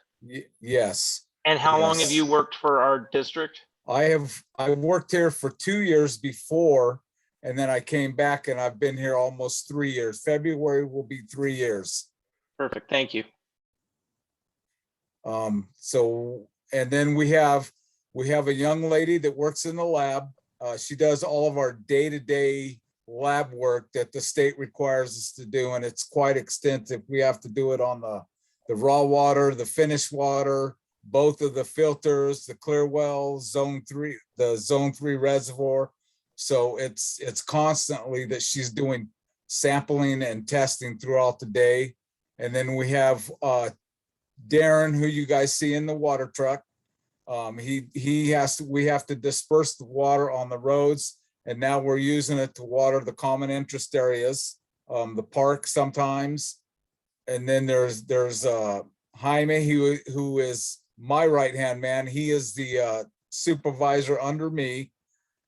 He actually runs the pumps all day long. He's going back and forth, checking the pumps to make sure that they're supplying water to my water plant. So that's his job all day long right now. And we're trying to get that fixed to where he doesn't have to drive so much. And for those in the community that are new, those are the pumping stations that start at Oak Flat and Ward and then come all the way up to the Parkway and then all the way into our community. There's 4 lift stations, and that's what he's referring to. Right. And then like I was saying earlier, there's I just hired a guy a couple months ago. He is running the plant. I'm overseeing what he's doing. And then we have one guy that's in maintenance, and he helps us move chemical and do whatever we got to do. So we could use more people, but we're doing what we can with what we have because we know the situation. So, bear with us. I know there's been some calls come in and stuff, and we try to respond to those calls as soon as we can. I hope that answers your question. And I'd like to add to Ron's credit, Ron has also been working with our current staff to get more of them certified. And that is a huge help because we didn't have certified staff before. And the state of California, you have to have certified staff. So if anything ever happened to our current certified staff, according, for example, Ron or our other gentleman, I am tongue-tied when I say his name, and I apologize. Sanjay, that's his name? It's Deepak. Deepak. Yeah. So if something happened to either one of those two, we would be in trouble. We wouldn't have anyone certified to send water to our house. Therefore, the pumping station could not work. The treatment plant could not work because we couldn't have someone in there who didn't have the certifications trying to clean the water. The state of California would not allow it. So to Ron's credit, he is working with our current staff to get more of them certified so that that doesn't happen. And that is a program that was severely lacking in the past, but now that Ron is at the helm, he is trying to get that corrected for us. Okay, thank you, Ron, and thank you, Linda. So one last thought came up that I think we all need to know. Some people know it, some of the guys know, but who do I contact to come by? And I know I saw someone post this on the community page too, back when they had a water issue. Who do I ask to come and show me how to turn my main water off to my whole house in the event of some leak or, I think someone showed it to me years ago, and to be perfectly honest, my age is creeping up on me and I have forgotten where it is. So I would appreciate if someone, whoever I can contact, so in the event of a major leak or something where we don't want to waste water and we can immediately run out and shut that off and not have more waste. And then I did see someone had posted that they were having a leak and they didn't know how to turn their water off. So I think that would be a good thing for us to know. Okay. And thank you, everyone. Two things. First off, you could call the main during the day. You can call the main office number, and Ashley will answer the phone, and we can send somebody out there. It'll probably be me. I will come out there, and I will show you where to shut your water off Wait, at your house. let me correct you, Ron, real quick, okay? And not to disagree with you that that's what we're supposed to do, but I think others can attest. We can call the main number sometime for hours and only get a recording. And so that in an emergency, I don't know if that would work. So go ahead. Oh, okay. Let me address that then, real quick.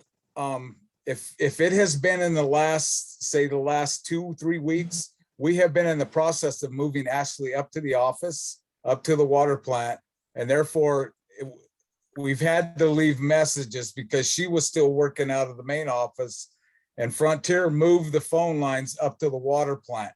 And I was sitting in my office where she is, but I did not want to answer the phone because I don't have access to her computer. So that's why you needed to leave a message, and she was checking the messages 2 and 3 times a day. That now she is up there full time. She answers the phone. Okay. So if you can call up there, or you can call, if it's after hours, you call an emergency number that is on the website. And Jaime, my supervisor, lives right there in Patterson. He will be up there in 15 minutes and shut the water off for you. Okay, great. He will open the meter and shut it off. But I will come out and show you where to shut your water off at your house. Okay, great. I'll call the office and schedule it. Thank you so much. Thank you. All right, Louis Avila? Yeah, hi, can you hear me? Yes, sir. Yes, I had a question to a bullet point in the presentation that dealt with the negotiations that are ongoing with the city of Patterson and Kern County.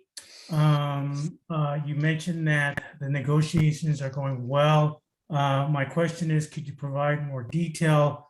I didn't see that specific subject in the closed session agenda, so I'm assuming that that is public information. If you could provide more detail, and if not, if you can clarify, if you can't go any further with those details, because I think just saying that it's going well leaves some gaps in terms of what does that exactly mean, and if you could provide more details. Yeah, so we are in negotiations currently, and there is a non-disclosure agreement in effect. And therefore, those of us on the board that are involved in those negotiations, we are not able to discuss what they are at this time. So I can just tell you that the negotiations are happening, and then so far, I'm pleased with the negotiations that we're at so far. That's all I can really discuss. We are under an NDA and we cannot discuss it. Understood. Thank you. Thank you. Thanks, Louis. I know I'm next in line, but I'm actually asking a question on behalf of Jared Bulger, one of our local residents here. His question was, why are we not fining these people who are overusing water and fining them more severely every month they continue to abuse? And I think I already know the answer, obviously, but Matt, you'd be able to expound upon that a little bit. Okay, There's so a process, right? no, so here's the thing. Moving the office has been a little bit of a problem because everything is cattywampus. We're trying to get computers moved. We're trying to get networks reassigned. And right now we're just, please forgive us, we're in this kind of messy situation getting everything moved. 2 reasons why we haven't started fining. Number one, this community has been going through so much hell that I know this might be hard for some to believe, but I'm actually not a horrible, mean person that sometimes I'm portrayed to be. I personally have not wanted to cause more pain and friction in the community by fining people hundreds of dollars because they're using too much water. I've been trying to get the word out. Please stop. I've asked community members to talk to their neighbors nicely and politely. saying, hey, because some people just maybe not know, they don't attend the meetings. We've tried to be so nice because, I mean, you guys have been through so much. I'm just, it's hard for me to bring the fine when we're going through so much as a community. So maybe I'm partly to blame for not bringing the hammer down stronger. And I will take that fully responsible on that. The other reason too is we put a letter together that we were going to start mailing to folks saying, hey, we notice, or hey, there's been a complaint.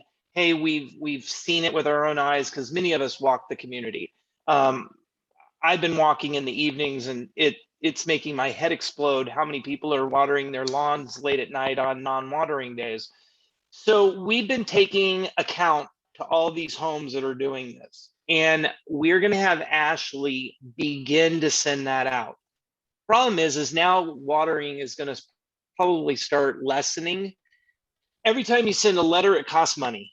Every time you want to find people, there's a process in finding. You can't just send them a bill. There's a hearing that has to take place, and there's a process that you have to go through. All of this costs money, and the district doesn't have the money. So there are many reasons why we've been just asking the community for help, begging the community for help, and hoping that the community comes together and says, we want to do this. So letters are going to start going out to some of these folks. And as soon as we get all of our computers working and everything working properly, we'll be able to start sending those out. But word of mouth is the best way. I'm asking for civility. Please don't scream at your neighbor if you see them washing their car or wasting water. Just simply say, hey, are you aware? You can also report them. Take a picture, send the picture by email to our offices, and just say, hey, our neighbor, we've tried nicely and they just don't seem to care. We'll get them a letter, and we can do it that way. But as far as hiring security to drive around and be the water police will cost the district about $1,000 a month. I've already looked into it. We cannot use the same security the HOA uses. I mean, we can use the same security group, but they would have to hire someone to do something for us because we can't mingle funds. The HOA pays for security to bring security. We would have to hire them to do the water side. So again, that costs money. We're just trying to not go down that path right now. So I hope that's understandable. And plus, I hate finding people when we're in such a crazy mess. I'm hoping people will take it serious and conserve. Completely agree. And I'll just tack on one thing to that. It is starting to be fall finally, thank God. And we may even get rain next week, which is amazing to hear. I hope everyone's carefully considering if they control their own irrigation, front yard, backyard, both yards, whatever, that you may not need to water at all this week, or maybe just once this week, maybe cut it down half on both days that you water. But certainly irrigation, I'll just anecdotally say, for me, irrigation accounts for at least 60% of my water usage here, maybe more, depending on the heat of the month. So you'll save yourself money and you'll save the district water. Of course, that's also got negative repercussions in that we won't get as much revenue as a district, but that's a necessary thing. So I hope everyone's going to go out and adjust their watering schedules on their controllers, starting hopefully last week. All right, I'm done. I think Jared got his answer. Hopefully he'll let me know if he didn't. And we'll move on. Andrea's next. Hi, can you hear me? Yep. Yes, ma'am. Perfect. I have a question regarding the monies that we pay each month on our bill. I kind of have an idea how that's all allocated as far as the sewer and the Kern County, but you said that you haven't been paying Kern County 1 cent hasn't been paid to them. Also, the city of Patterson has not been paid anything for the sewer. So my question to you is, where is those funds? Are they sitting in some type of reserve account? Because I know that every month you guys are taking out $50,000 for other bills. So I'm trying to figure out where the money for 590 homes up here is going. That's roughly a little over $100,000 a month. Well, So I'm gonna- let me answer that. Let me Yes. answer that, Matt. Yes, Yeah, that's that Mark. what I said. I just Okay. said, let Mark answer that. All right, great. The balance, the money that was supposed to be paid for Kern and also Patterson is being utilized to operationally run the district. So I made the claim that the district loses about $200,000 a month. And so therefore, the money, the bill you pay for sewer is being basically diverted to help us pay the employees and run the operations of the district. The money that we're supposed to pay Kern is not being paid at all. So that's where there is no fund, there is no checking account or savings account that shows that we were hiding money or stashing it someplace. It just doesn't exist. I'm not, yeah, I understand that, but I'm not saying that it's being stashed. I just wonder if there was a separate account where this money was being held, because now you're asking the community to pay or up our water rates in order to adjust, because you guys already took that money that we gave, that we pay each month to pay the workers and pay for whatever bills that's necessary. And now we're having to pay again or up our rate to pay what we've already initially been paid, because Kern does not want to negotiate or wants to, they're negotiating, should I say, but they want to raise our rate because we haven't been paying them. I think at the end of the day, if we would have paid them a little something versus not all of it, because obviously we're not paying them anything now, but if we would have paid them a little something, or maybe even half, and then we wouldn't be in this predicament where they're giving us 250 feet of water allowed. Same thing with City of Patterson. They're all frustrated. I mean, I would be frustrated if somebody said, hey, let me borrow $100 from you, and they didn't pay me anything. They're ducking and dodging from me. Whereas if you came to me every month and said, hey, this is all I got, I can understand that. So that's where my concern is, that I feel like we're just kind of pushing money, our bill, we're going to be still in the same predicament where we're paying the $200,000 that you guys have debt and not still paying Kern or City of The Patterson. money just doesn't exist. If we were to go and say hypothetically give Patterson $25,000 a month or give Kern $50,000 a month, that $75,000 more a month would have to take out the Melrose refinance bond to help operationally keep the district running. Exactly. So I mean, that could be an option too. I mean, It's we're not an already option because we'd run out of money very quickly, and then the district would be out of business in 4 months instead of 8 months or 10 months or whatever it is. I guess I'm still trying to figure out, but instead of being out of business, we get hit with the water rate increase. And just like the ma'am said earlier, there's people in the community that can't afford to pay that amount. I mean, I understand they can go somewhere else and this and that, but it just, people, they've already budgeted how much they can pay when they moved into the community. And then now, okay, our water is going to be this much, and they just can't do it. I mean, and as far as conserving, everybody's, I'm sure, doing their part as much as they can. Not everyone.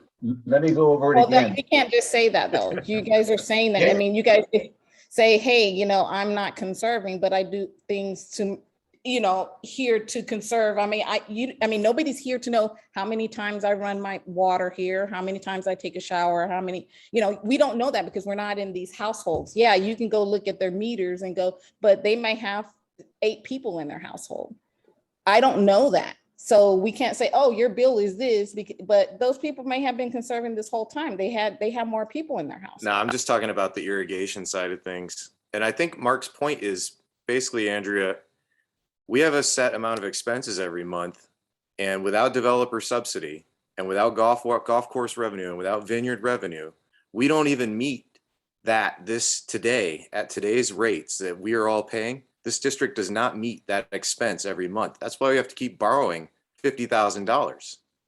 So And so the increase that we're looking at here is roughly about $50,000 a month, funny enough. That's just going to get us to almost even, if that. And that does not account for any capital expenditures we might have to make.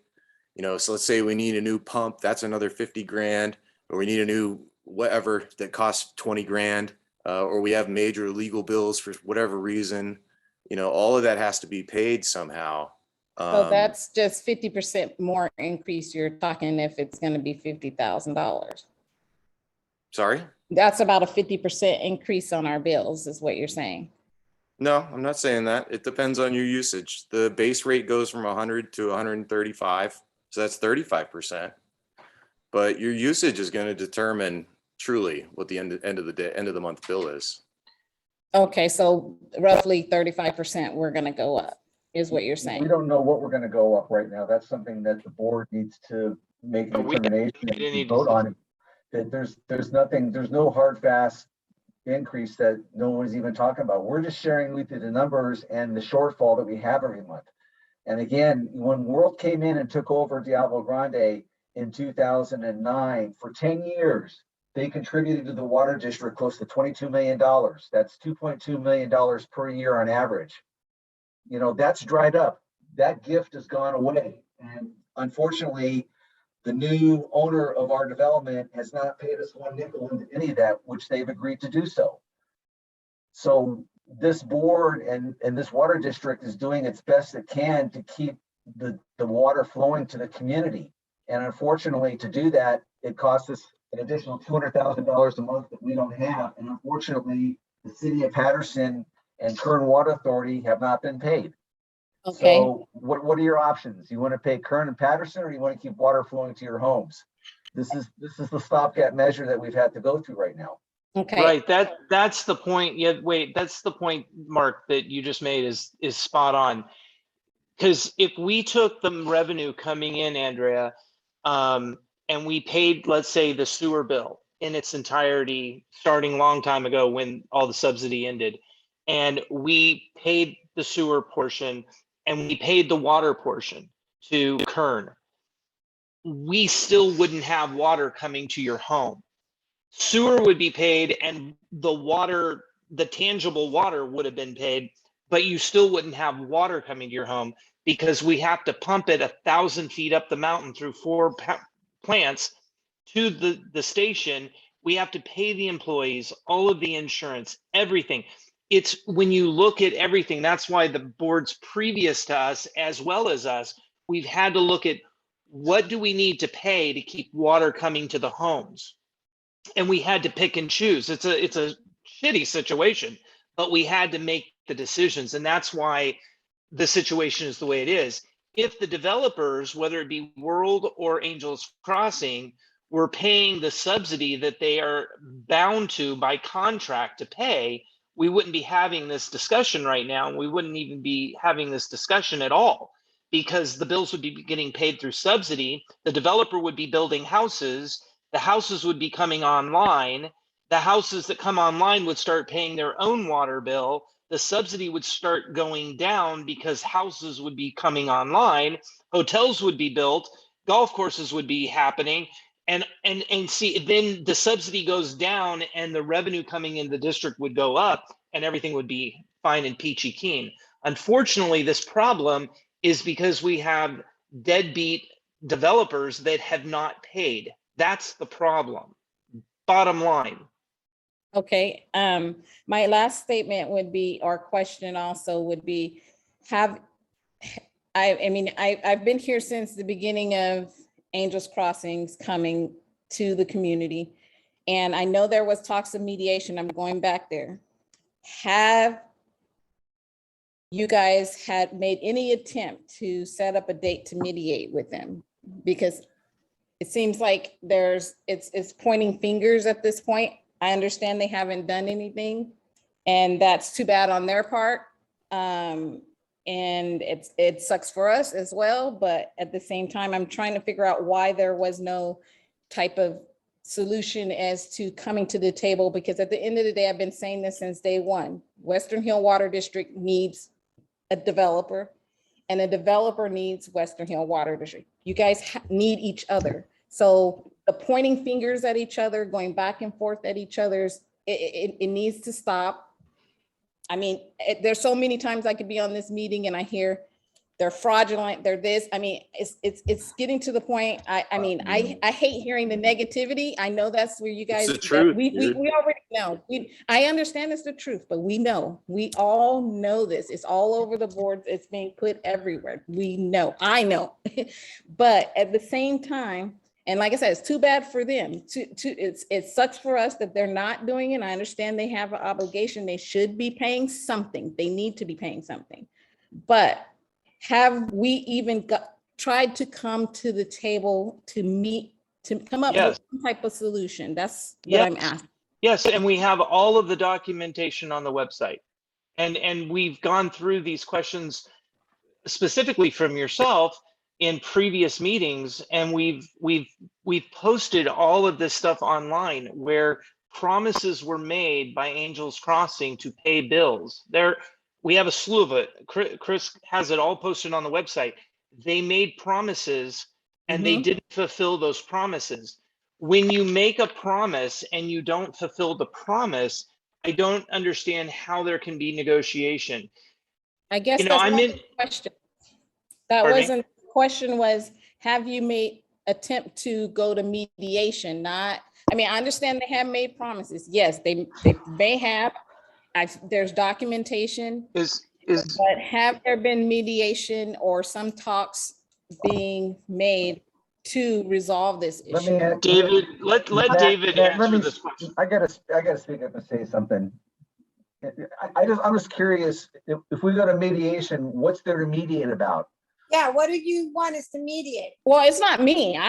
Like I said, you guys, I've been accused plenty of times of working for them, which I do not work for them. And I would appreciate if everybody on the board or anybody on any type of board would stop saying that. And if trying to put me as affiliated with these people. You guys have already, somebody have put information on websites. I'm not saying anybody. Andrea, this is not the I'm appropriate saying time. Mediation. Andrea, You guys brought it up, but I'm saying, okay, hold on a second. This is not the appropriate atmosphere. We know you're running for the HOA. That's fine. It's great. This is not the appropriate place for this. This is not the time for tonight. This is not a time this is not the time to hash out your feelings of any of those things, or to apply that this board has had anything to do with anything. This is not the place for that. So if you have a question, which you have, and they were good questions, we've answered them. Is there any other questions that you have for the board? well, I didn't appreciate being muted, but my question was, again, have there been mediation? Have you guys attempted, to make some type of contact, sit down at the table and resolve this issue? I'm going to have David Hobbs answer your question. He's our legal counsel. Perfect. There's been no mediation. There's active litigation, and that's being handled by Western Hills Special Counsel, and Angels Crossing has an attorney that they're represented in that, and that's the process. Thank you, Mr. Hobbs. All right, and next is Chris Lovelace.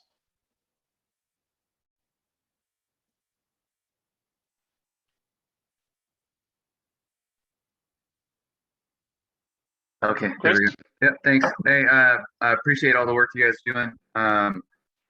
Just a comment.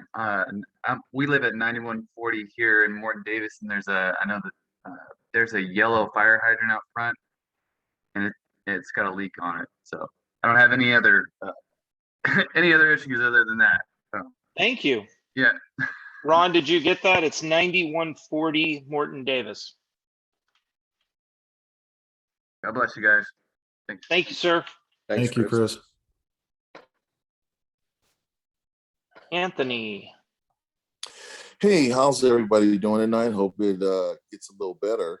I just have one question in terms of has anyone done, and maybe this is a Mark Kovich question, in terms of has anyone ever looked at a study for dissolving the district and what that looks like in a hybrid solution with in parallel, possibly connecting with another district of a larger population? What does that look like in terms of paying down some of the debt with everything that's going on? I could jump in. It's been somewhat looked at. The problem with that is assuming that there was another viable district that we can consolidate with. That district basically has to assume Western Hills' debt, and so to some extent, you're basically asking other ratepayers of an existing district to subsidize Diablo Grande Western Hills' debt, and that's always been the impediment. Proximity wise, there's kind of an issue. There's not a good fit because there aren't any neighboring districts necessarily. Patterson is close, but Patterson has an entirely different type of water operation. They don't treat water like we have to do. They're groundwater dependent. So there's aside from the vast legal problems that there's a lot of practical issues that just doesn't look like a lot of sense. Okay, I guess the reason why I'm asking that is because it seems like, you know, the singular solution that we keep falling back into is the one that has to deal with the rate increase. Now, we went from a 3-tier to a 4-tier now, and I'm assuming that if that's not enough in order to pay for what we need to at least bring it not even to even. I thought I heard someone say even. I think I heard Chris say that. Then we're going to essentially go up again. What I'm concerned with is what will occur is that, you know, even though there's the populations are moving this way in some respects when they can't afford down at Tracy Hills, that because I noticed there are people still buying up here, even with our water problem, which is not a bad thing, is that if this comes into full light, which now we've got Fox 40 on this case, and so they've already placed it out there, that it will start, you know, hitting our property values real hard and heavy. And that's not a good thing. So are there any other solutions besides the rate increase that you guys are looking at that can potentially, as a hybrid, help to solve this problem? And keeping in mind that the issue with World and AC are no longer a part of the problem. We can't continue to keep speaking about them, in my opinion. We need to start looking at how we can do something else in terms of a solution besides talking about how they're the reason why we're in this mess. At this point, it doesn't seem to matter. We need to come up with what we can come up with. So that's what I had to say. And, you know, hopefully there'll be some answers to that. But I keep hearing this coming back, Matt. I keep hearing this come back, board, in terms of how this is a issue that AC started, and we need current solutions. That's all I'm Anthony, saying. I agree with you. And just for the community to know, when we have our executive sessions and things of that nature, we're forward thinking. Everything that we're doing on the board is totally forward thinking. Sometimes we have to help new people who have just moved into the community understand the past, because again, understanding the past is why we're in this situation. But you're absolutely 1,000,000% correct. We need to be solution focused, and we are, as this board is definitely solution focused, 100%. And just to correct a little bit, and maybe I misunderstood you, but we've never had a tier system for water. We're on a straight system right now. It's $169, $100. Well, hold on a second, Matt. Yeah. Let me just say this, is that I'm just talking about what was a part of the initial rate study that we just had. I think it was the last meeting. And then what was spoken this one, it was talking about, you were talking about the proposed for maybe a 4-tier now. It was It 4. was 3-tier. It was 4. I thought it was 3 the last No. time, and now it's 4. No, it's 4. Okay. It was 4. Was okay. Then I must be mistaken because I thought I saw a 3-tier system. Oh, so it was 4. Okay, always 4. All right. Yep. Okay. But you know, my whole concern was always about looking at it from a hybrid instead of just looking at it from a rate increase. Is there more that can be done? I know that I keep hearing that the state can't, you know, and I'm not looking to the state to do this because it sounds like it's a from a server to a client type of situation between us and KWCA. But if they cut the water off, then what? If they cut the water off, then what? Then what happens to Diablo Grande? Right. That, yes. Yeah, you hit the nail on the head. And so the state, but the state doesn't get any involvement. Our support, the folks who are support partners behind the scenes with what is it, the Division of Water, they don't have any inclusionary involvement in terms of what goes on. They don't come in as a crisis partner to be able to solve anything. So David, I'm going to bring David, our attorney, in. David, could you help? Because this is a really good question. Anthony, you have some really great questions. David, maybe you can help even the community as a whole understand how the state does not have the staff, the means to take over a small little water district in the hills above San Jose. Maybe. Well, I'm sorry, man. I'm not asking for them to take over us, but I'm asking to help us to be proactive in terms of giving as a consultant to be able to give us advice in terms of, or advise us on how to better move in, or maybe even help to arbitrate between us and KWCA. I mean, what is their position and their role in this space? Right, we're already in those negotiations, and we have really good negotiations going on right now. So, you know, again. But are they engaged? Are they engaged, Matt? Yes, they're engaged. No, Division of Water. Are they engaged, or should they be engaged in any piece of what we're trying to do here? Because of, you know, they are support partners as well. No, I don't know how to answer. No, to your question, sir. No, the Division of Water has no. I've spoken with them. Their role is frankly only to make sure that we're complying with the terms of our drinking water permit. They have no. I understand you're basically asking, do they have a facilitator available? Sure. We'll solve this. That's frankly, unfortunately, it's not their role. They're not equipped to do that. They're, in fact, I believe his last name escapes me. It was Mustafa. He's with the whole department. I provided him a lot of the background information because this question had come up. He was going to discuss with his people, and that there is no mechanism for the state to be involved. Okay, so we're basically on our own then. Yes. Okay. All right. But that answers my question. I appreciate you guys' time. Thank you, Anthony. Thank you, Anthony.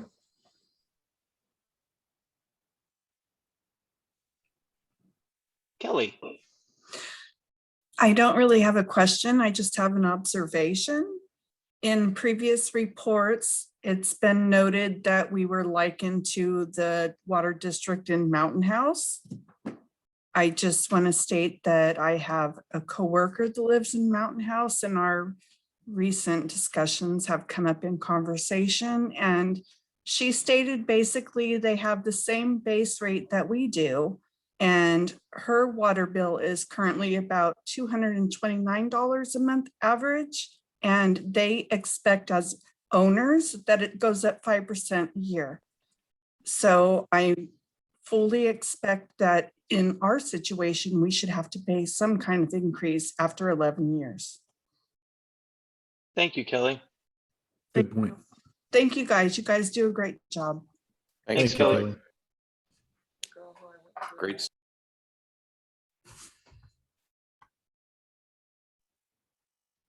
Hi, so my last comment here, you said something earlier, Matt, and I know you both said it before, you, Zachariah, and I'm sure many more on this call.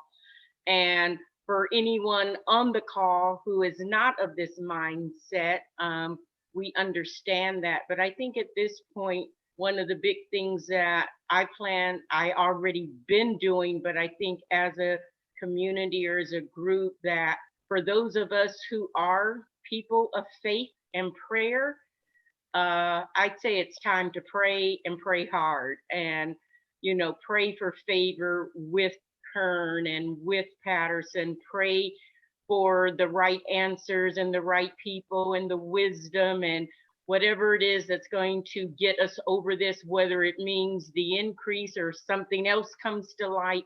But I think at this point, you know, just praying together as a community for the right answers, and, you know, just in regards to our water issue, that I know prayer changes things, and I know there's a lot of upset, rightfully so, because, you know, we get that, you know, but I think for those of us who do believe in the power of prayer, that it's time that we unite corporately and send up some extra prayers in regards to our water situation. And that's the last thing I have to say about it. Thank you. And I agree full-heartedly. And pray for rain. We need rain. Yeah. I think I'd like to, let's go back just really quick. Yep. And address, Andrea did have some questions asking why, you know, should we be in mediation or anything like that? And I would ask her, she might want to take a look at some of the court documents that they recently filed in their claims. And that might help her understand a little bit what we're having to deal with. The other thing is, I'm not really sure why a developer wants to sit here on vacant land, not paying a dime, because if they can't pay for it and they don't want to pay for it, you know, why are they here? Why deed in lieu? What is it? So I don't really understand, you know, I don't understand why anybody would want us to negotiate with people like this who have devastated the district financially. So I'm trying to look at this for more positive, that in the future, you know, we do have, obviously they don't want to leave here. There must be a reason. There must be some value that they see. But we just have to get through this time. It's going to take some time. We have filed, we've gotten a response. I would encourage you to go take a look at that. You might get an idea of the people we're dealing with. You might, that's about all I have to say. It's Thanks. standcp.org, right? Standcourt.org, I believe. Yeah, you can go and take a look. You know, the claim that you read is, you know, that they actually paid their, I mean, it's really quite amazing. So everybody knows they haven't paid anything. There's a lot of accusations in there. So we just need to move this along so that we can get this property moving. We would like to add customers. We would like to see Diablo Grande flourish, but the reason we're at a standstill is because the current non-developing entity and the previous non-developing owner. So we just have to get through that. Well, and I'd like to add a little bit too, along with Julie's comments. They, you know, the comments are making that they're only doing this to the water district, but they're not. They're not even maintaining the subdivision itself. It's basically going into her. Look at our guard shack. Look at the clubhouse. Look at the pool. Look at the basketball courts. They've all gone to ruin. And that affects we are all residents here. All of us that are on this call are residents here. That affects our property values. They are not even taking, to me, it feels like they don't even have pride in this community, because why are they not taking care of it? Fixing lights that are broken, fixing, you know, the things that the developer is supposed to be responsible for. They're not even fixing. We're not talking about paying anything. We're talking about fixing what's already here. They're not even doing that. So I'm not sure what we're supposed to negotiate. Yeah, they're not doing anything here, but yet they continue to try to hang on. And I think that actually, I think we probably should just let they are trying to piece sell. I mean, we can see what they're doing to selling a couple of lots. Let's just let everybody know. There's no reason, because it's public record. They sold a couple of lots, made about $120,000 and didn't pay a dime to the water district. And I somehow doubt that the people that they sold it to may be aware of what's going on. So these are the people that we're dealing with. And I just thought, why would we negotiate? What is there to negotiate? There's nothing to negotiate. Well, there's no way to negotiate. Do you Yeah, negotiate with someone who's swinging a baseball bat? I mean, that's basically Yeah, what they've done to this community. Yeah, How do and you the fact negotiate is with- that the property is still in their name. So while it's in their name, it's going to appear very devastating. So for the public to understand kind of what's going on, I think anybody, who's been here for a while, or maybe they have not even paid too much attention to this. But that's the reason, is the district doesn't own the land. We can't even sell it right now. We can't do anything. We're stuck with these people that are not doing anything, and they're hanging on for dear life without paying any of the obligations, any of their taxes, any of their Melrose, any of their water bills. They're not running the golf course. They're not running a business in the middle of COVID when golf was doing so well. What they're doing, and then hear what they do: sell a couple of lots, pocket some money where they should have been paying that. I don't know how that got by, but these are big problems, and these are what these people are doing. They're not doing anything to help this community. So I don't know who in the world could still possibly have that idea that there would be some negotiations with them. There's nothing.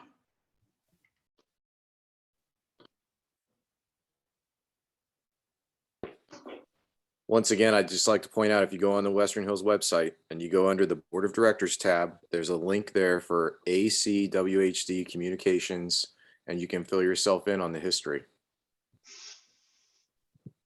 All right, Gina is up. Forgive me, guys, my whole system crashed, but I'm back now. Gina, Scotland. Hi, just a couple of things since Julie brought up the claim. I'd like to have that put a link to the meeting notes so anyone who couldn't make this meeting can get to that document.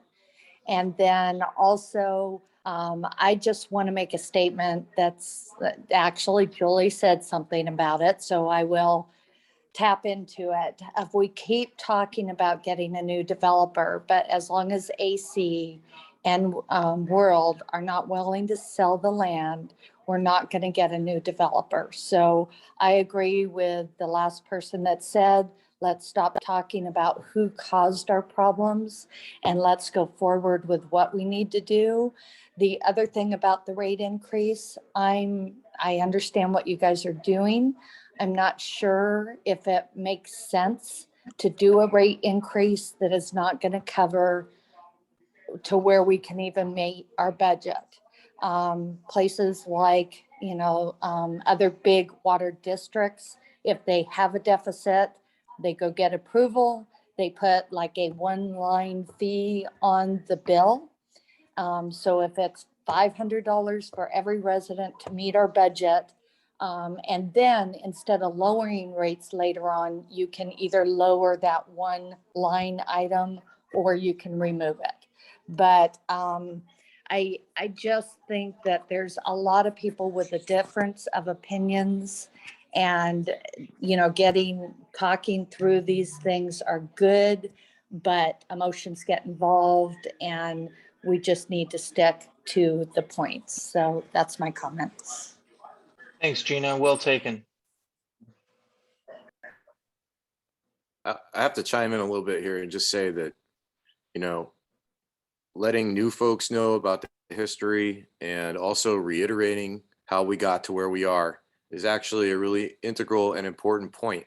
And I think it is important to keep driving that home because history teaches us things, and it's a necessary, unfortunate, but necessary thing for us to continue to remember how this happened.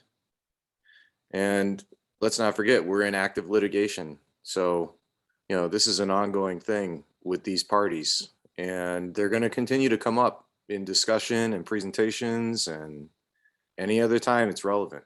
But it's really important that new folks And anyone who has forgotten or not been around, remember how all this started. And Chris, I understand that. I just think that every single meeting, you've got basically the same people on. And to call the developers deadbeats and things like that is not, it's not professional. So to put it in a presentation that the developers are not meeting their obligations, yes. But to keep beating a dead horse, we can't continue doing that. Well, part of it too, Gina, is people watch the meeting on YouTube afterwards, and I know we're Some. picking up new people that way, which is But good. it's basically the same people, Chris. And Gina, yeah, and I apologize for referring to Angels Crossing as deadbeats. There's no excuse, and I apologize. We're so tired of the shenanigans that are being played, and you guys, the community doesn't see it all. We deal with it every day, and we're dealing it within the lawsuits and just everything. So it just gets very frustrating, and but I apologize. I do. I'm better than that. I shouldn't say that. But these folks are really terrorizing our community. They're really harming. And I believe that has been stated, and I believe that, you know, it's enough now to say, if you want to put it in history, that the developers, old and current, did not meet their obligation. It's just frustrating for us to join meetings and hearing the same thing over and over. I agree. I understand. Your point is taken. Okay, thanks. Thanks, Gina. I appreciate it.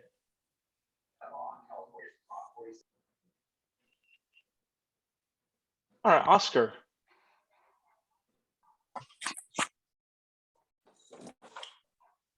Hello, everyone. How you guys doing tonight? Good. Sorry for joining in super late. I just got in home. You guys must have probably already even answered this question, but I saw on social media, and I posted it on the Diablo Grande neighborhood app regarding our water being cut off on the 15th. I just wanted to get caught up to speed with that. There's no water being cut off on the 15th. Fake news. Fake news. Well, those are actually great news that are fake news. Yeah.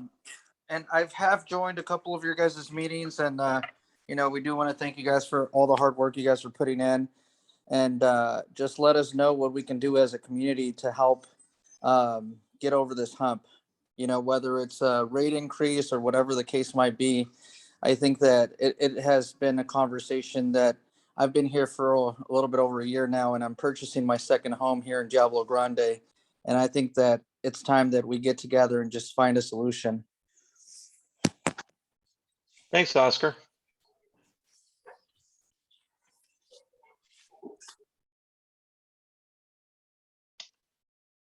Kanisha. Good evening. Hello. Hi there.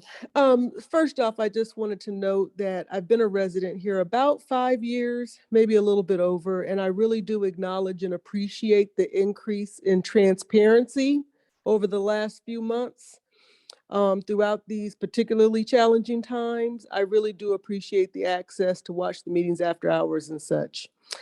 In that same vein, there is a whole lot of additional discussion, anxiety, misinformation that it stirs throughout the community on various channels of social media. And I wonder if succinct information, just specific to the rate increases that are being proposed specifically, could also be shared in those channels. Because even though the information is available on the Western Hills site, unfortunately, folks don't look there. And I do believe, I know for myself, seeing something in print, as you all shared tonight, that articulates a 35% increase, which quite frankly, from my perspective, is not anywhere near as bad as it could be. It's actually calming for me. I would love to see real tangible information like that disseminated on our social media sites as well as the Western Hills site. That might help quell some of the anxiety that's stirring in the community. Hey, Chris, it sounds like you've got a job. Well, I only have so much time in my day. That's part of the reason that I don't make a lot of social media posts, but certainly I'll try to inject more information into the social media sphere along with my cohort, Don Williams. Thank you, Don, in advance.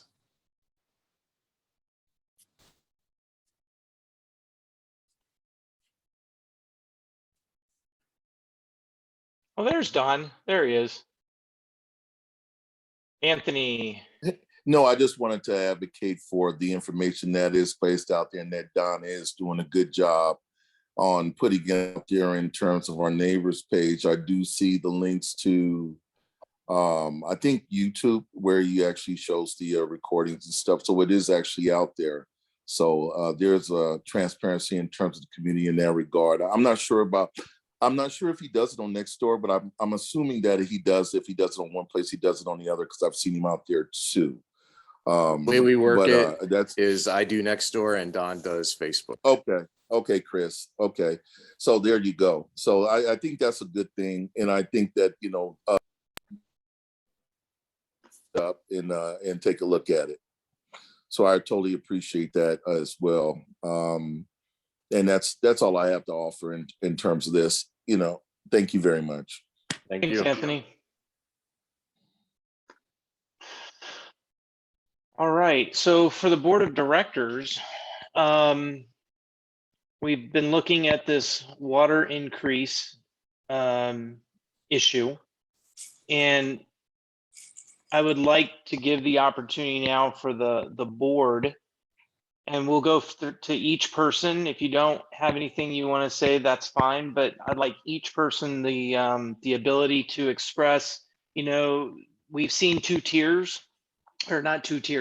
plans. We've seen the plan where it's the base rate goes up, and granted it was astronomical and insane, but those were real numbers to balance the books with our current contract. But that's the base rate. It's the base rate and then the water charge.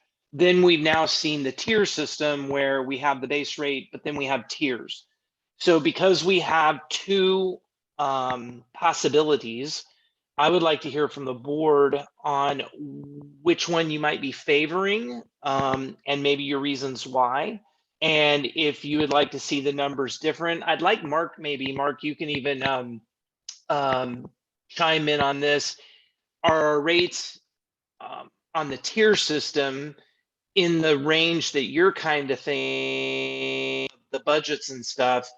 Are we there? Are we in the pocket? I'm very interested in hearing your thoughts on the matter. So we'll go through each person, and I just want to hear what you guys are thinking, and I'd like the community to hear what you guys are thinking. So let's start with Mark, because he's our treasurer, and I'd like to hear what your thinking is on the rates, both, whichever one, and numbers. Personally, I think having a rate that's tiered is fair, because you have people who are conservative users or more low income households where it doesn't affect them as much as, say, the person who has a big yard with a swimming pool and possibly vineyards, who, I don't want to just say assuming that they have the ability to pay for more, but I feel as though the tier system is fair.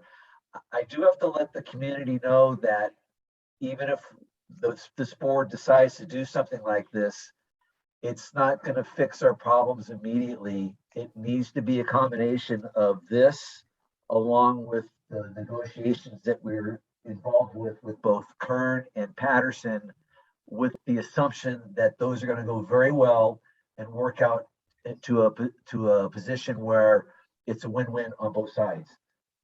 because a rate increase alone is not going to solve our financial woes. We really have to make sure that the negotiations we're doing with both Kern and Patterson is going to be really positive on both sides. And with those combinations, I think we can really get there. And also my opinion is if we do something like this, it should be on a temporary basis. And because you never know down the road, who knows, with pending litigation, a potential new developer coming in, things could change for the better. So that's my opinion. Well said, Mark.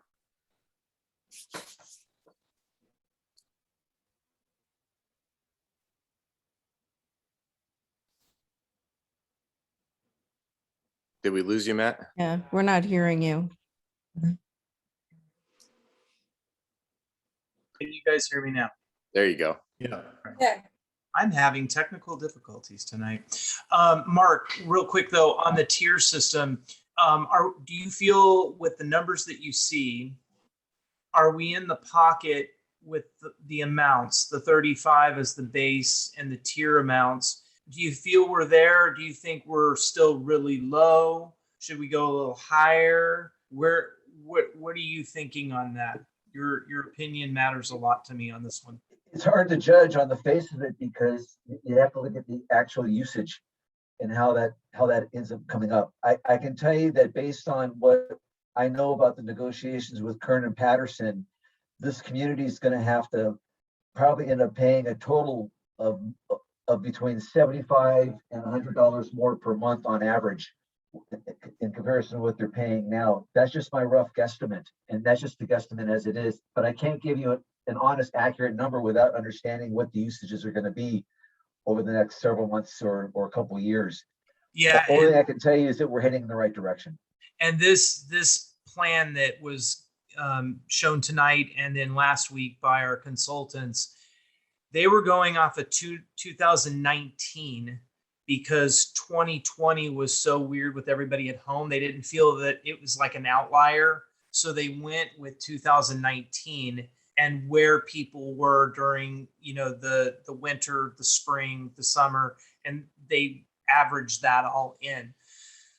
And obviously our deal that we're making currently with Kern and everything is going to take a huge, it's going to be a big factor, but you're in those discussions. So are the 75 to 100 that you're thinking, are you talking that would be a base amount or is that total? Total, that would be a total amount.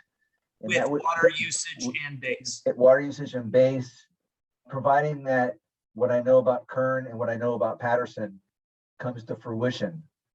And as we all know, there's nothing firm yet on those two things. So it's kind of a moving target right now. And with those numbers in mind, I'm hoping that should get us to a point of some sort of equilibrium, but it would be really nice to have a cushion where we can actually be more positive each month, where we have additional money that we have in our account that's going to be able to afford us if we have, say some sort of infrastructure repair. Reserve. We'd like to start a reserve. Yeah, get a reserve going. And then also we need to take in consideration, and this hasn't really been discussed too much, about how we're going to pay back the Mello-Roos refinance bond. We've taken a lot of money out of it over the past several months, and that I would like to see paid back. So that's another consideration. Right now, from my perspective, it's really a matter of keeping our head above water, and we're not, we're barely doing that. I mean, our nose and our mouth is just above the water, and we're taking in air, and we need to do something certainly, and hopefully we can get it up to our chin. And from my perspective, that's a relief in itself, but it's not that's not the ultimate. I mean, the ultimate is to be able to get a reserve built up, get our debts paid back, and get to the point where we can potentially even pay our employees even more money for the hard work that they do, and get this district in a set up in a manner where we're really fluid, and that we're doing, we have really good financial health. And right now we don't have good financial health, and like I've said last time, we're hemorrhaging, and we just have to take it one step at a time and just do what we can do. So I hope that satisfies your answer. That's the only honest answer I can really give you at this point in time, because there's so many moving targets and so many different factors that are involved in this whole thing. It's hard to predict. Yeah, and for the community that's listening to this dialogue, there's the dilemma too, that when we're in these negotiations, one of the questions that always comes up is, how are you going to pay for your water? You know, whatever the contract is, how are you going to pay for it? How, you know, because we don't want to go back into debt. And that's why the rate increase, we're at, you know, sort of, we have to do something. Because even in the negotiations, those that we're having negotiations with are like, how are you, how are your revenue going to go with this new contract that we're trying to do? So we're in one of these kind of silly situations where we need to do a rate increase to bring in the revenue so we can make the deals that we need to make. But then at the same time, we got to make the deal to know where the rates need to be that would be ideal. So we're trying to, yeah, shoot a moving target. That's a good way of putting it. I like that. Just a little color for all of you listening to help you understand what's going on in our head. Unlike, not to dispute with Gina at all, but I think Mark just said something very key that I hadn't even really thought about previously, but it's a excellent point.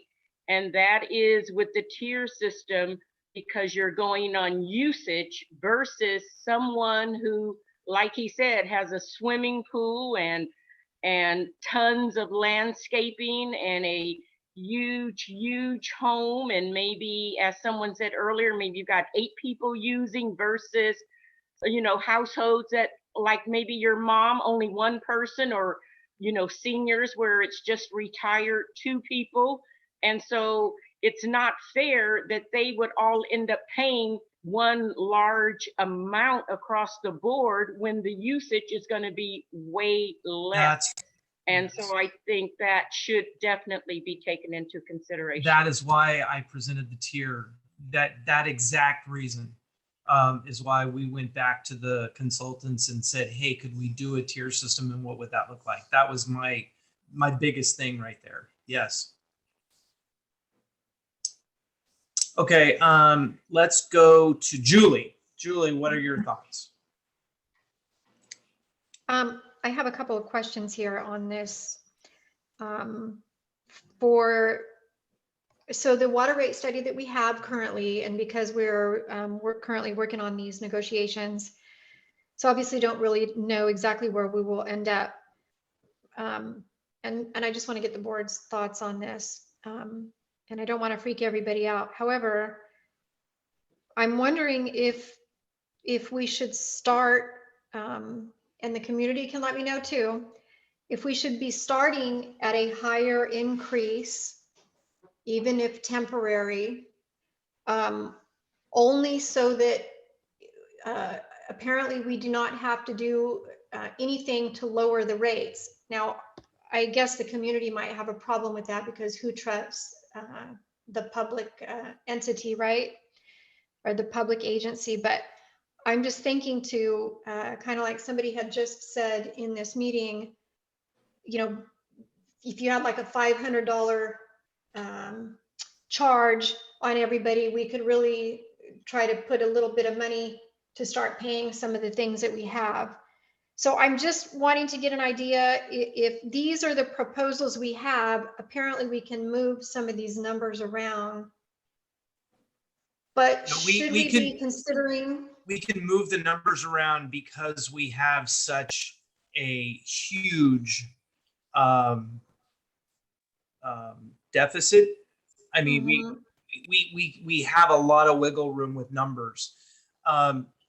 You can't, the water rate study basically puts, it tells you whether you can raise rates or not, but most districts would be like, oh, you can raise, you know, $1 or $1.50 or whatever. We're so cattywampus on our debt ratio that we have a lot of wiggle room in these numbers. But what are you thinking when you say higher increase temporary? Are we talking on the base, or are we talking about the tiers as well? I mean, I'm talking kind of on the base. I'm just considering that given what we're going through right now, we're trying to get this foreclosure done. We're trying to get the negotiations done. We're just trying to get moving through this right now. But in that period of time that we have, maybe 6 months, a year, should we and would the community be opposed to a little bit higher base rate with even a guarantee that it decreases in 12 months? And maybe the same tier structure for the usage. I have What's my your opinions, take but what, on that? Chris, what do you Okay. think? I'd like to hear Chris and Zechariah on your, like what Julie's talking about. What are your thoughts on that before I chime in? I have an opinion too. Okay. And Zechariah, feel free to go ahead. I'm still formulating my thoughts on that. Linda, go. An intriguing idea. Let Linda go then, because she seems like she might be ready Go to for it. roll. Well, obviously we have a deficit problem we need to solve. We obviously do that. But I've worked, as you guys all know, I've worked for several other cities where we've had to do rate increases. And the ones where the rate increases have been the most successful is not only the tiered system in usage, but the tiered system in increase. Okay, so you put in an increase now, and then in 6 months, you have another, so it's a graded, so you have a time frame as you're raising it. That helps people budget. It definitely helps people who are on fixed incomes. At minimum, helps them find other sources to help supplement their income. It works out for the residents. It's easier to handle. It's easier for them to accept, I guess you could say, when you not only tier it for usage, but tier it for the increase also. Like after, I'm just saying 6 months because it's quick, but it could even be a year. But you start out with maybe what's actually being posed tonight, which we know isn't quite enough. We start out with that, but then 6 months later we add another $10, and then 6 months after that add another $10. However it works out. I haven't seen all the numbers from the consultants yet, but when we tier it that way, as well as tier it by usage, it makes it fair, because like people have said, people with big properties, lots of landscape, pools, large families, they're all logically would use more money than say somebody that's a single person or even a couple with their children. They're not going to typically use as much as somebody with a large property. So it makes it fair. It makes everybody pay their fair share, so to speak. And are you thinking base go up incrementally over a period of time, or also the tiers? The base go up incrementally over a period of time. We could do the tiers too if that's what we need. But like I said, I haven't seen all the numbers to make it, but definitely the base go up over a period of time. It makes it easier for people to handle. It makes it easier for them to budget, knowing that's going to happen. It's not so hard. It's not such a hard hit on the pocketbook all at once, put it that way. Okay. I've worked at the city of Modesto did it. The city of Houston did it. It was pretty successful. So that's a big town and a little town. Dave, can you jump in on this really quick with the 218 and having, is it have to happen within a 5-year period, or you have to do another 218, or how does that work with having things go up? If it's already if it's already proposed and already approved, then I mean, David could chime in and correct me if I'm wrong, but I don't believe that it can be a 218 challenge every time we have a rate increase if it's already been approved. Yeah, that's more or less right. So let's say in year one, let's say when the initial notices go out and you have the board votes to propose on it and it goes through, if in year one it went up 5%, in year two it went up 10%, and 3 year it went up 15%, I'm just throwing out those numbers. You only do the Prop 218 at the beginning. It was approved initially. I get that, but what about, do we have to have this, like, it's 5 years?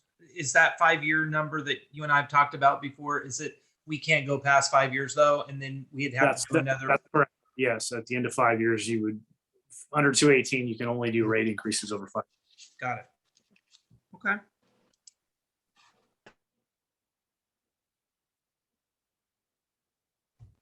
Okay. Anybody, Chris, Zach, Mariah? Julie was talking about a temporary increase, correct? Yes. But starting high and going low, where Linda's thinking start low and go high. Right.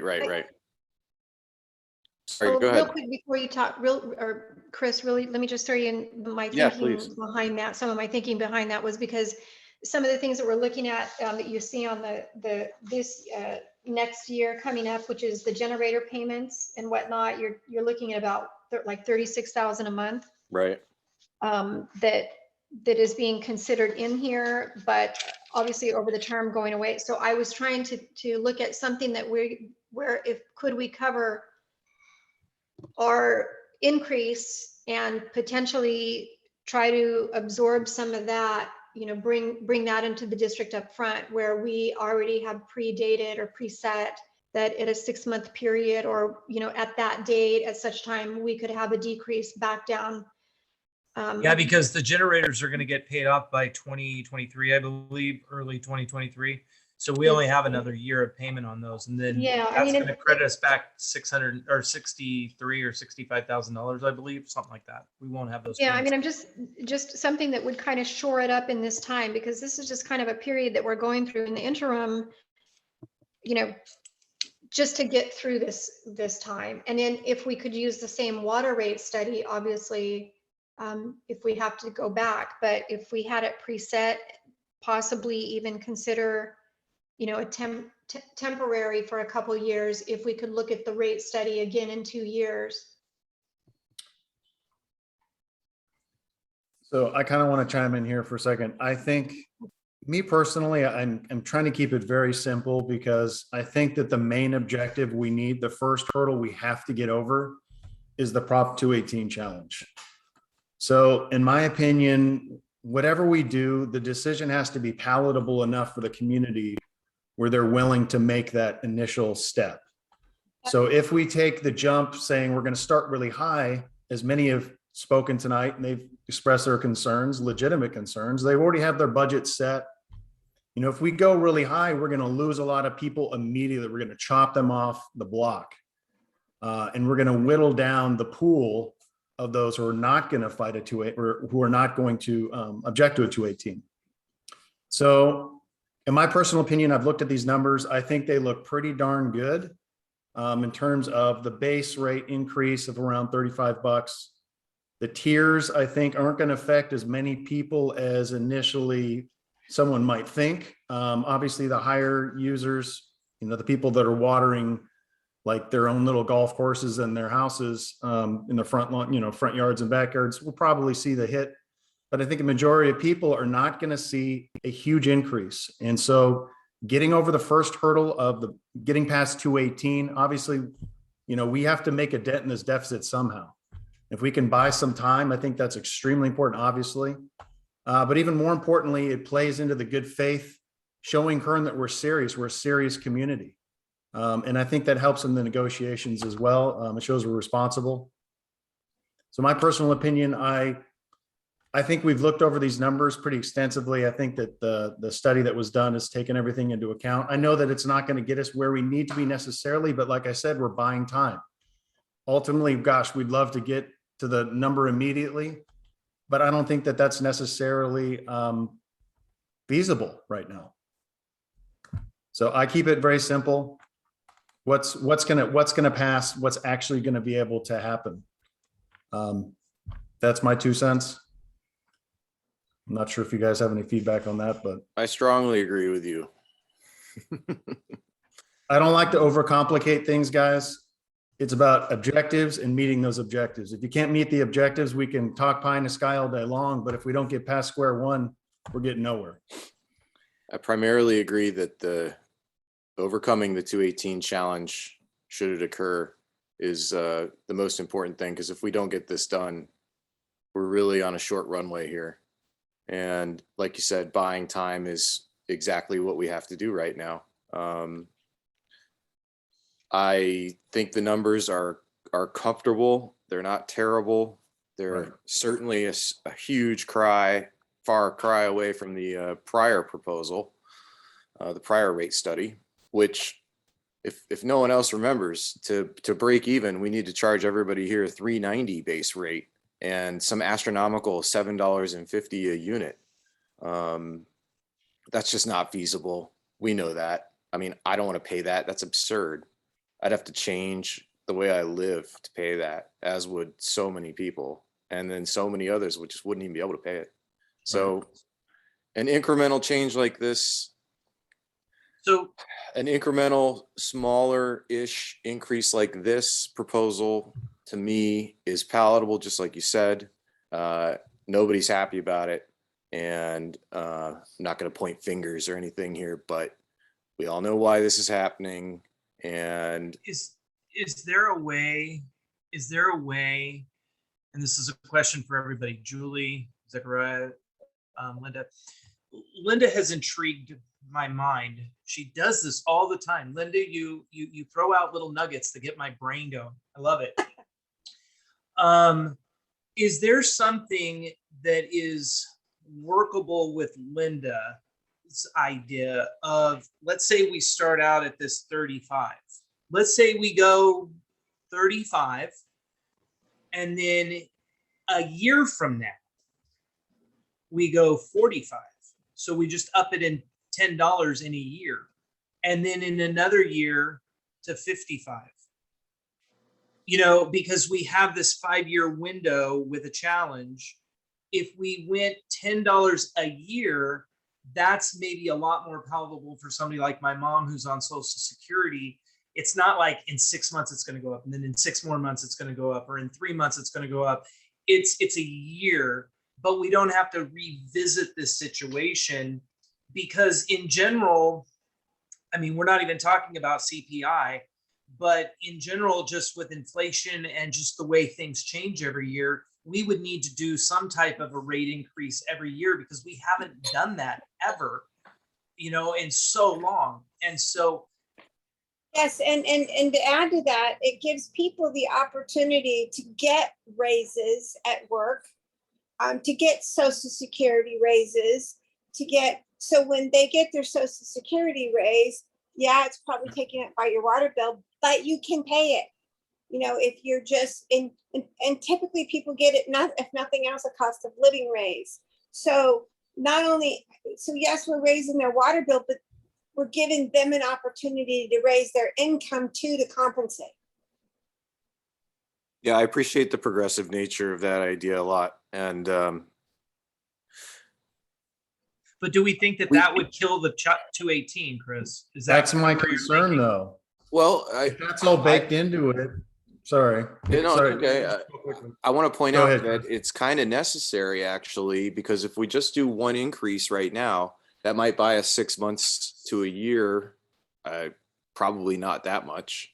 But if we have this progressive system, it keeps adding on a few months to the longevity of the district while we deal with this insanity and this ongoing deficit. And it gives people an opportunity to increase their income to compensate for this increase. And, Absolutely. And nobody likes that idea. Trust me, I'm not saying that this is a good idea. It's not. It's a horrible idea. But it's a good idea in a horrible situation. Let's put it that way. Yeah.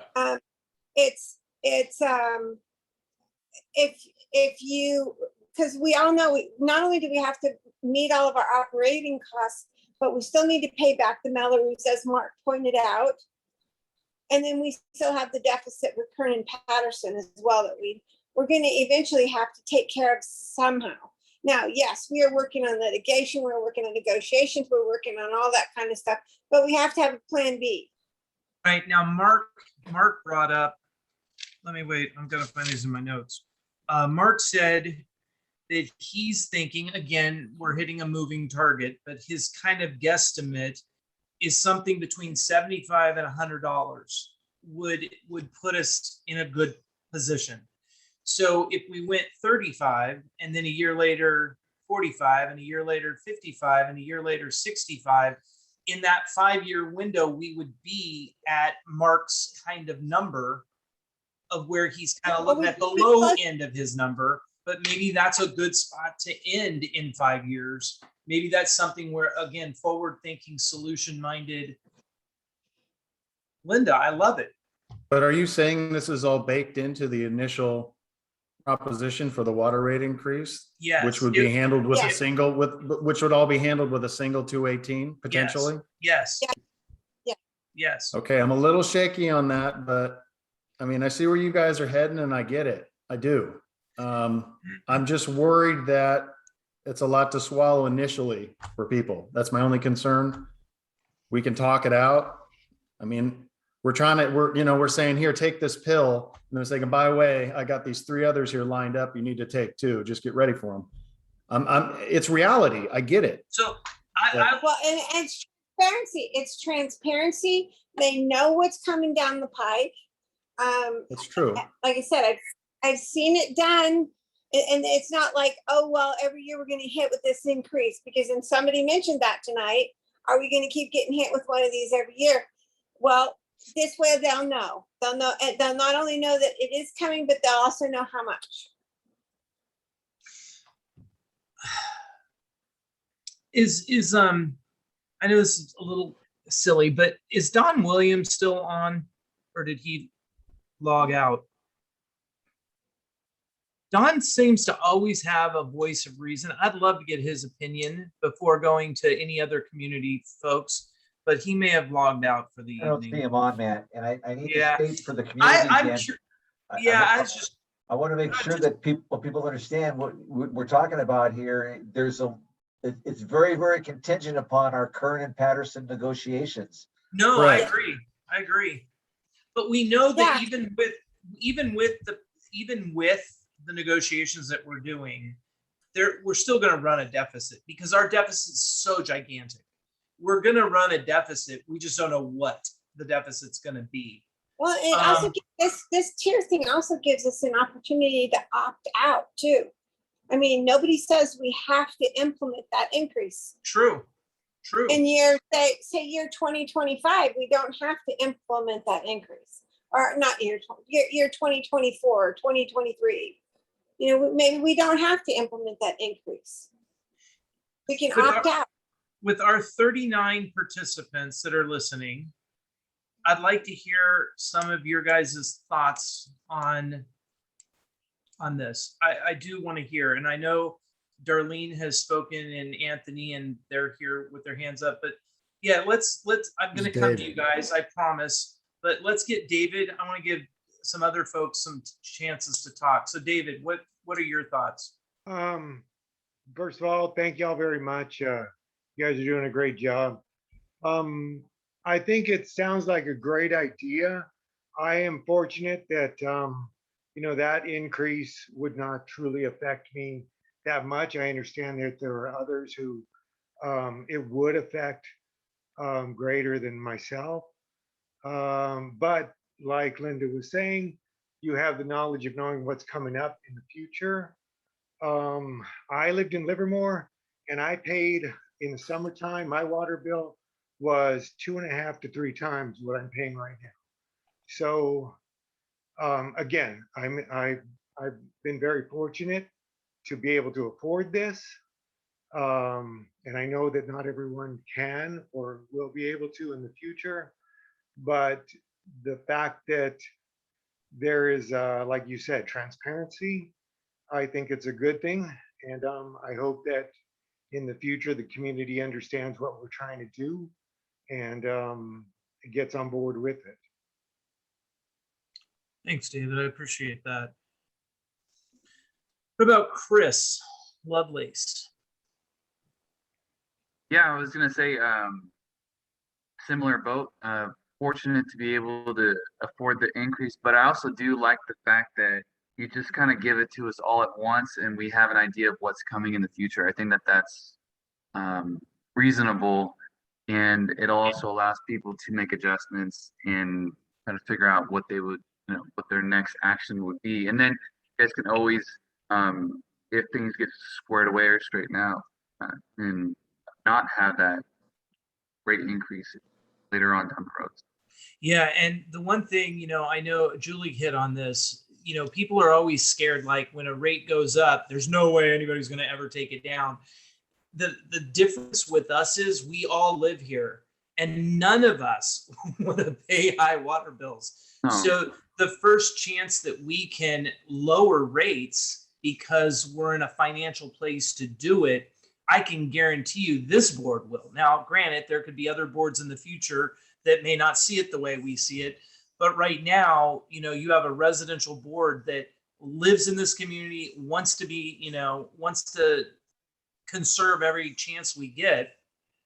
So, I want the community to know that, they don't have to worry about just bureaucrats that live, 100 miles away or 50 miles away making the decisions. We all live here and we all want to save water and or money on water. Agreed. Got a couple new names. All right, so we're going to go over to Darlene really quick. Darlene Williams. Okay. Thank you for being patient. Absolutely. So my thought along these lines is, as you may or may not know, I am very much willing. I appreciate all that you do. I'm willing to work with you and do my part and try to do my share. But I will tell you right now that if I was hit with being told I'm going to have to pay $500 a month, I would be jumping on the 218 bandwagon, even though I know it's going nowhere in the sense of helping the community. But that would be room for outcry and resistance and shell shock. Julie was the one who said $500 across the board for everybody every month.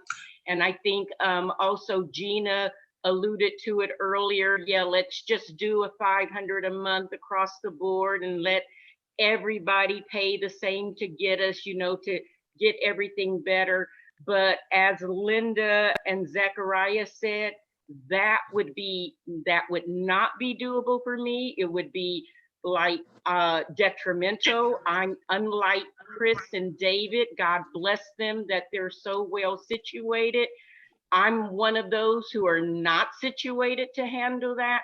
And I think it would cause a major outcry and resistance and more people going for the 218. So like Zechariah said, I think we really do have to consider, and Linda, thank you, doing something that's going to be, and Chris, doing something that's going to be more palatable, more plannable, and then it's easier to swallow, and you can see your way, you can plan ahead and start budgeting.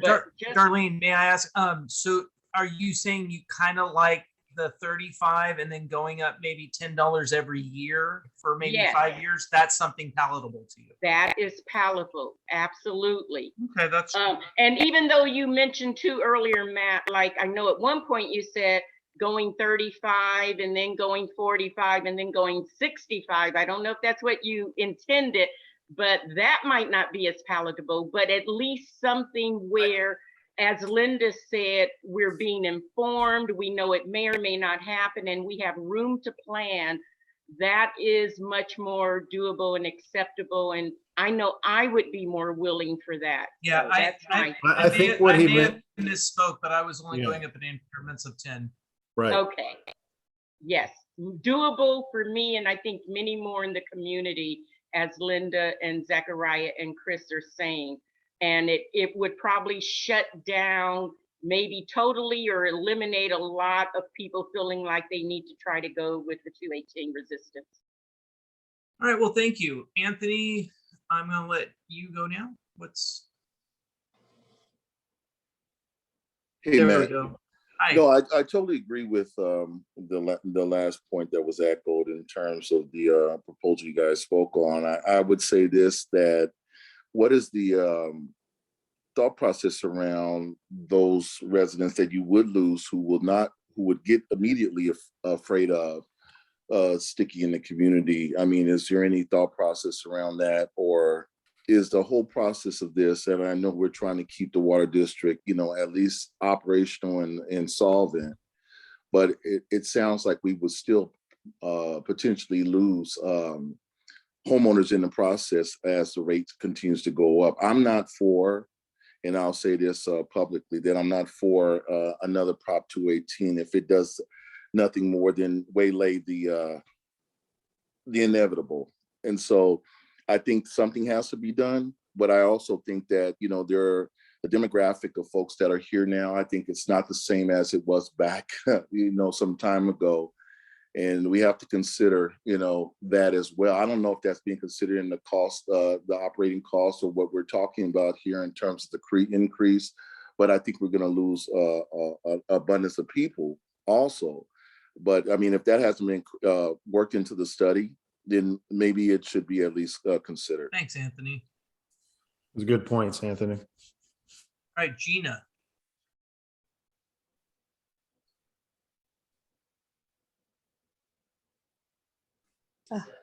Okay, so a lot of discussion and it's really good. I'm glad you guys are getting the homeowners' opinions, but the one thing that I have to say is I agree with Zachariah that if you go to the community and you say, we're going to do a 5-year rate increase, this is the first, second, third, fourth, and fifth, I think then you're going to have more people fighting that. If you say we're going to do a rate increase this year, and our plans are to increase the rates over the next 5 years, and here's what we plan on doing, you're going to get you're going to have less people fighting with a 218. But I think if people see, oh, my rates are going to increase for the next 5 years, you're going to get a whole bandwagon of people saying, no way, no how. That's a good, So that's a good point. The only thing is we just have to remember that if we don't do it all up front, and we say we're going to revisit this in a year, just know that we have to do, David, correct me if I'm wrong, do we have to do another rate study to do the $10 increase? No. Or no? Well, when you do the 218 process, you would have some form of rate study that at least supports and justifies that you're not exceeding the cost of service. And that would include those annual step-ups. But if your question is, say in 2 years when it automatically goes up, you have to do another rate study, no. I think he's asking if it doesn't automatically go up. No, so let's say, let's do Gina's thought for a moment. So let's say we approve this as is, $35 and the tiers the way they are. So we approve that and we get going. In a year, we need to go up $10 more. Do we have to provide a rate study to prove that we want to go up $10? Or can we just convene a meeting and say, hey guys, we need $10 more? Don't we have to do a rate study?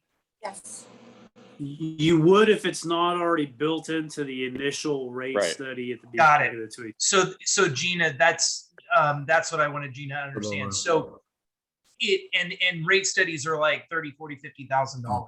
So we would pretty much be just throwing the money out the window to do a rate study or to try to raise the rates $10 in a year. Yeah, Customers would have to pay for the rates. I just want to point out on these issues to deviate from the model that the consultants have put together right now will require, if you're going to switch to a 180 and switch about what's been talked about tonight, chances are you're going to have to do some pretty significant retooling of the existing rate model. You mean to take the tier and take the base rate and go and just have it a base by $10 every year for 5 years? We would have to retool this again? Yeah, the consultant, because you don't have, the whole point of the rate study is that 218 requires the board, when it adopts this new rate, that there's some evidence, some proof, some link between the cost of service and the numbers, the actual rates that are being adopted. And if the board is just kind of pulling numbers out of thin air, that evidence doesn't exist. It's essentially transparency. Even though we have And such a so- large. Even though we deficit. have the documentation right here, though, this is pretty Yeah. ironclad. That's a fair point. My advice would be that you would want to have the consultants do something, at least an opinion, that here's our suggestion. This proposal of the $35 and the fixed charges is well within the cost of service, something to that effect. Yeah, because the rate study that they did, $35 is not, and this is for their rate study, is not going to cover our deficit. We're still going to have to borrow from our Mello-Roos even with the $35. Right. And the rate study shows that. Right. It's only going to get worse, basically. I mean, Yeah. in terms of the deficit. All right. What if we did a little bit of a compromise? Instead of 5 years, floated something like 3 years, less of a That too, long-term yeah. investment on the increase. Maybe.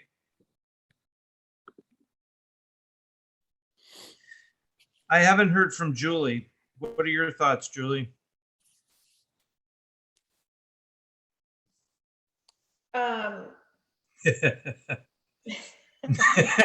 She's like, we want to So start I high. So the way I look at it is I'm trying to get us through this period of time.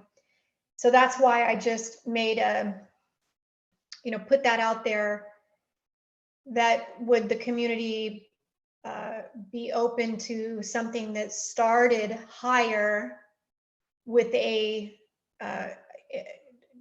dates that they would decrease back down to this to get some cash into the district, especially in case we had any problem, while we're going through what we're going through. We just kind of need a little bit of like a shot in the arm, I don't mean to say that right now, especially, but just to kind of get a little flush of cash in. And, Oh my gosh. do you see what I'm saying? And I'm just throwing it out there. I don't know what the number would really be. I don't know if the community would be opposed to it. But were you just for a point of clarification, Julie, were you saying 500 as a monthly fee to start, or are you just saying like a one-time 500? I was confused. No. I'm saying maybe for a 6-month period, a little bit higher, or a 12-month period, a little less. Because as I was saying, I know that what we're going to come into with, we have to get through this process of seeing, is this project going to get to a sale, to where maybe there's a plan, and will we get through these negotiations? How much longer will we be doing that? And will we get the generators paid off? Or are we going to sell Ron's truck and make him drive a Pinto? What are we going to do? Yes, I am for the Pinto. You're getting a Pinto, Ron. You know what I mean? So we can get I through hope you these work on it, even. Ron. Not happening. So I don't know if, I'm just kind of throwing that out there, is, I think if you're given, a certain amount, but that in a few months your bill's going to drop, I kind of looked at that as a positive thing. You just get through it, as opposed to looking at advance to something increasing. But that's just my opinion, and I could be completely wrong, completely off. I just don't think we're going to get past that initial hurdle. Yeah, I think that's it'll my get gut. 218 if we go with those high numbers. Counterproductive, yeah. I have a big. And I also think about, on top of that, you get the challenge, and then you get people that are scared that the challenge might not pass. So then you also lose a bunch of people in the community at the same time, moving out, selling their houses. Yeah. So there's a mass exodus plus the potential 218 going through. Right. So we have basically zilch to show at the end, less connections and no increase. Right. I'll just throw this out there, and I hate to say this, but the truth is, if people are selling, people are buying. So, I mean, that's ultimately, but there is the disclosure as well when you're selling a house. Yep. The realtor has to disclose the incredible rates that are, being implemented. Of course. If they have any sort of integrity anyway, but. Of course. I think that there, from a real estate perspective, also, I do get what you're saying. But I think a lot of people might take into consideration, if somebody wants to move out of the community where they purchased a home a year or 2 or 10 years ago, and they're going to go somewhere else, they are going to be looking at a pretty substantial property tax increase if they go somewhere else with a Mello-Roos and the new value on their property. And then, of course, you could be paying PG&E and Tracy, and then you're not in any better position. You're actually far worse, or you're paying more for your property. So I think people are smart enough to kind of consider that, given, we have our problems up here. We still live in a beautiful area, and we just need to get through this period of time. And so that's the only reason I was kind of thinking is maybe if we started off something a little bit more with a planned automatic decrease, hitting back down to these rates, only to get us through that period of time. But like I said, I could be completely off. I'm just throwing it out there. The community may say, hell no. So. Hey, Mark, what is your thoughts between what Linda has proposed that we all kind of are interested in, and Julie's start high but go low? What are you thinking? Because I know you're looking at the numbers constantly. What do you think? I default to you with your opinions on these kind of things. All these proposals, I don't want to say I'm nervous about, but I'm still nervous about, because I have to make it perfectly clear that everything that we've discussed tonight still doesn't shore up our financial woes unless we can really hammer out a great deal with Kern and hammer out a great deal with Patterson. But we got to do something, and we got to stop hemorrhaging, and we need to put bandages on things. There's not enough money, overall, and I don't have a firm opinion. It's just that we need more income, we need more homes. I'm hoping that over the longer term, the next year or two, that we can get these properties foreclosed on, find a real developer who has a real interest in wanting to do something up here. And even with that, it's going to take time. He's going to get permits and that sort of thing. So I say, let's just do something, but let's make sure the community fully understands that whatever we're doing is we're limping along. That's the only thing I can really say. Thanks. And Mark, you make good points on that. And it kind of makes me think and reiterate upon the point of, when we're dealing with Kern, it's really about the good faith. So we're taking an initial step. We're showing them that we're serious, and we're hopeful that we can reach some great deal with them. We're holding out hope for that potential outcome. But at the same time, we're making a necessary step in the interim. I mean, I would say that the 5 years is probably pretty hard to swallow. If we're going to discuss something, I would think that maybe something around the 3-year mark would be more acceptable. I agree with that, Zachariah. I 100%. agree too. Yeah. Because in 5 years, who knows where we're going to be at? I mean, we may end up getting a fantastic developer in here that just really wants to work with us and build out the community we all dream about. And if that is to occur, then there's possibilities that the charge can go down. I know that that's not often the case, like taxes. We don't get our taxes lowered too often, but you never know. And I agree with you, Zachariah. In fact, the ones I did, I didn't do them, but I was a party to in both the city of Modesto and the city of Houston. One was 3 years and one was 4 years. They weren't the full 5 years. Okay. So can I say that maybe we're looking at starting at this 35? Is everybody okay with the 35 on the board? Are we liking that number to start with? Well, I don't like it, but I think Yeah, it's necessary. Yeah. Yeah, I know, but like Gina said, we don't have to rehash the past. Is the 30, we all hate this, but the 35, is that a Yes. good working number to start Yes, with? yes, absolutely. Okay, so does the board in general, Chris, Zachariah, Linda, Julie, Mark, do you guys think that, or would you like me to go back to Rick and Gabe, our consultants, and just ask him what a 3-year, $10 hike each year for 3 years would go? Or do we want to spend the couple thousand or so dollars for them to put that into this plan? Or do we want to just pass this plan the way it is? Are you I mean, talking we're not about- passing it tonight, but I mean, are we kind of, I'm trying to figure out if I Getting need to closer. go back to him. Matt, I Go was ahead, going to say, Julie. are you talking about changing this so that it goes down and then tiers up? Or are you talking about this right now, keeping it this way, right? So I'm thinking, well, this is what I'm trying to figure out.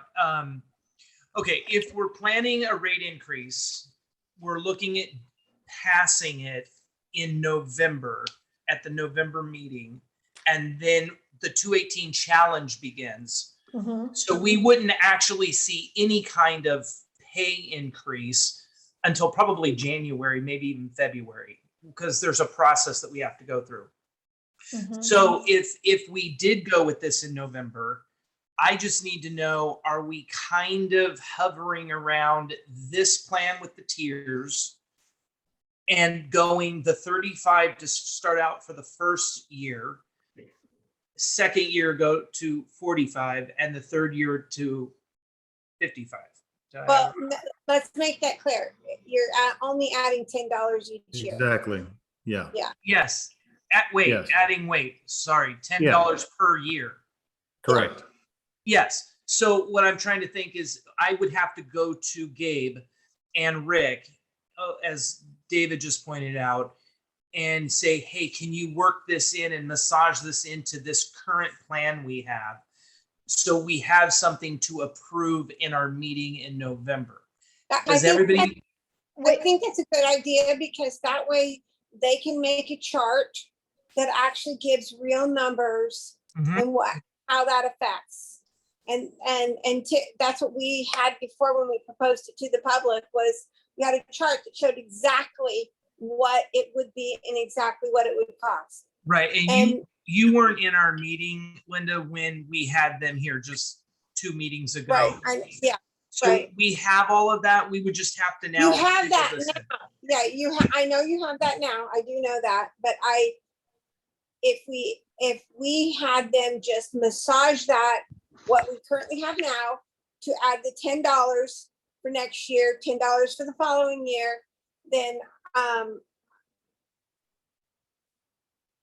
and we had that chart, because they can do that.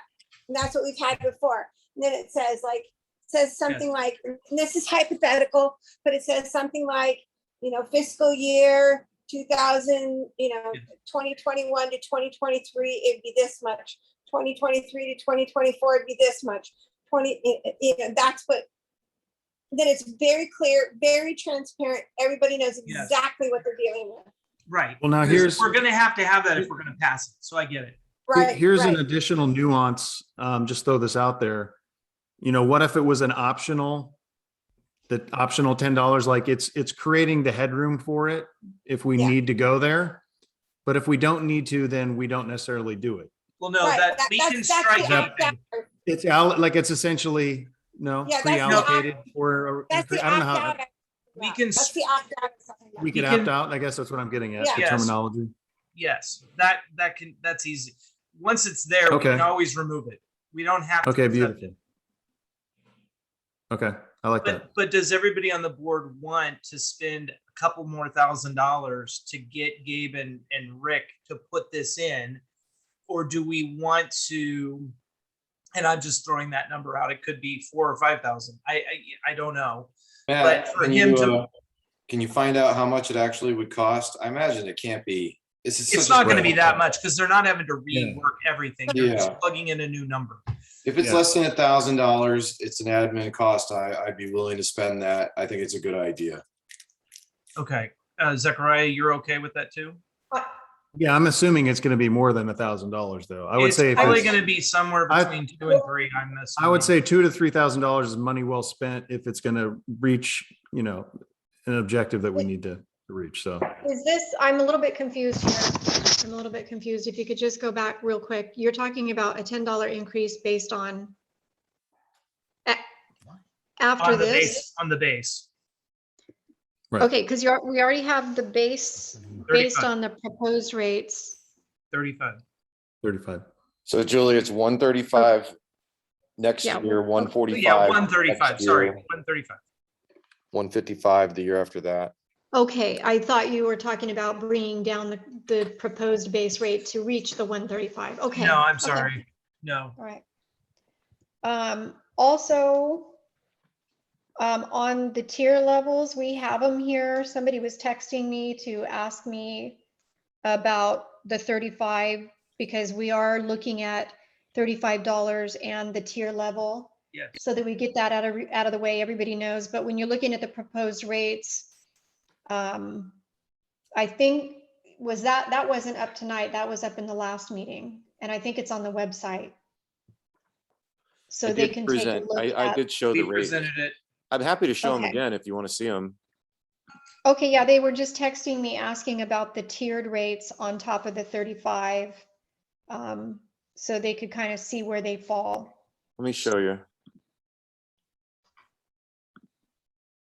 Got that? There it is. The first, there we go. Okay. This one's easier to understand, yeah. So 134.99 for the next year, starting January, ideally. 144.99, sorry, it's late. 2023, 154.99, 2024. Okay, yeah, I And the think they were tiers trying to would get an stay the average. same.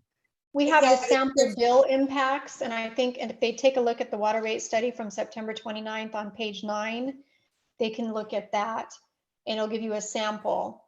So for Yes. instance, like the average water rate user could be at 164, and that would be kind of an average throughout the year, correct? Well, Yeah, We did it well, by the season. maybe a average little less in changes per wintertime. season. Let me pull up the Yeah. study. Hang on, guys. Let's not speculate. I'll just pull it up.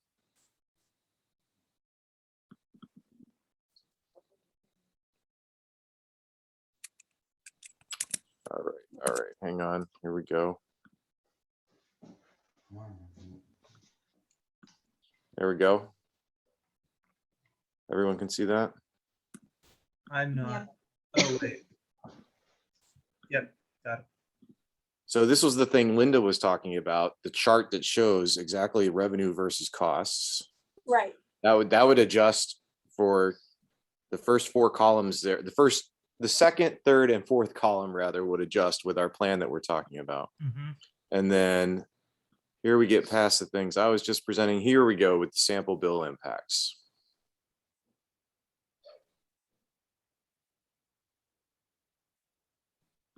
Sorry, can everyone see that? I just screwed it up. There you go.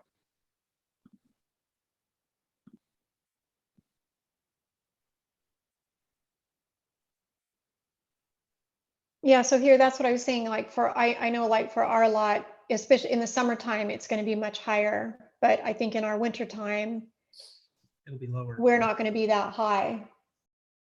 So for us, I would kind of look at this as we're going to have a little bit different summertime rates, or quite a bit. They're showing a very high water user is going to go up about 130. The impact is 130 bucks. Right. 101 bucks. And for a high water user, maybe 79, 80 bucks. The average water user, maybe 45, 44, 45 bucks. And then the low water user is about 37. Correct. Yeah.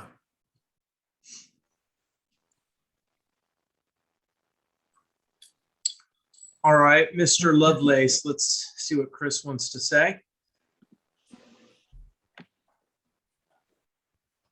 Oh, yeah, sorry about that, guys. Yeah, I didn't know anything about the water district issues when we bought our home back in January. So it seemed like I don't know anything about the disclosures you guys were talking about. So it's I want to talk to your realtor. I know, yeah. Well, anyways, I'm just trying to figure out what that was. And, sure. Thanks. Sorry if it was a bit of a shock. Oh yeah, this whole thing's been crazy to learn about. So, but definitely we love it here. It's awesome. So hopefully it all works out. Thanks, guys. Truly is. Thank you, Chris. Gina.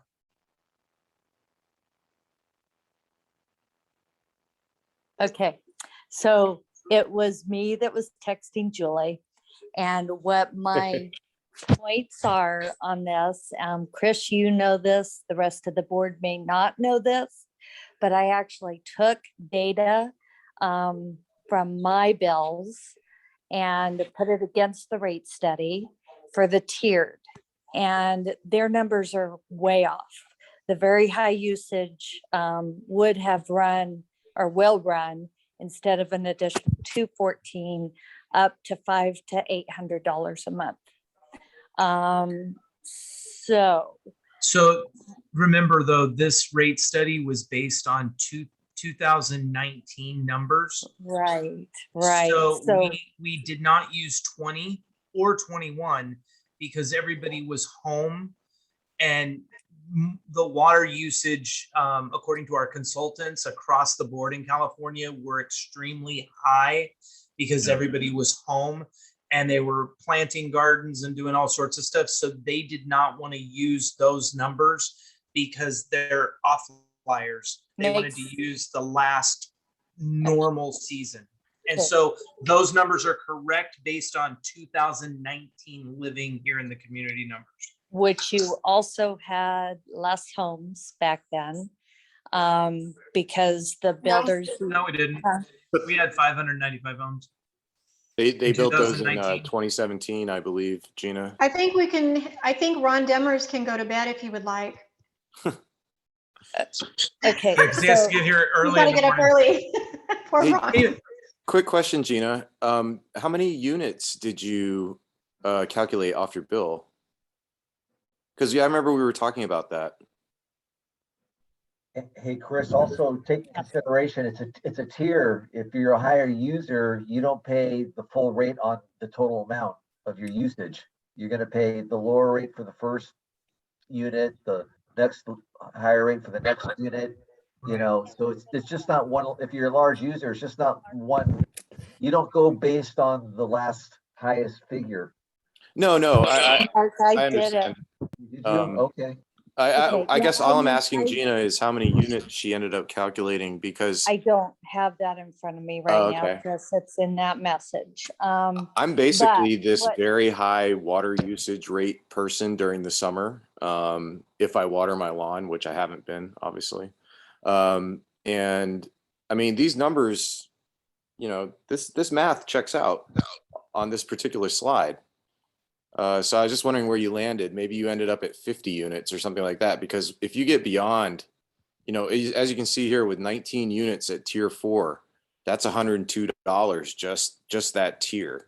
And if you keep going up, if you do 50 units or 60 units somehow, then yeah, that tier 4 number is going to double, or even 2.5.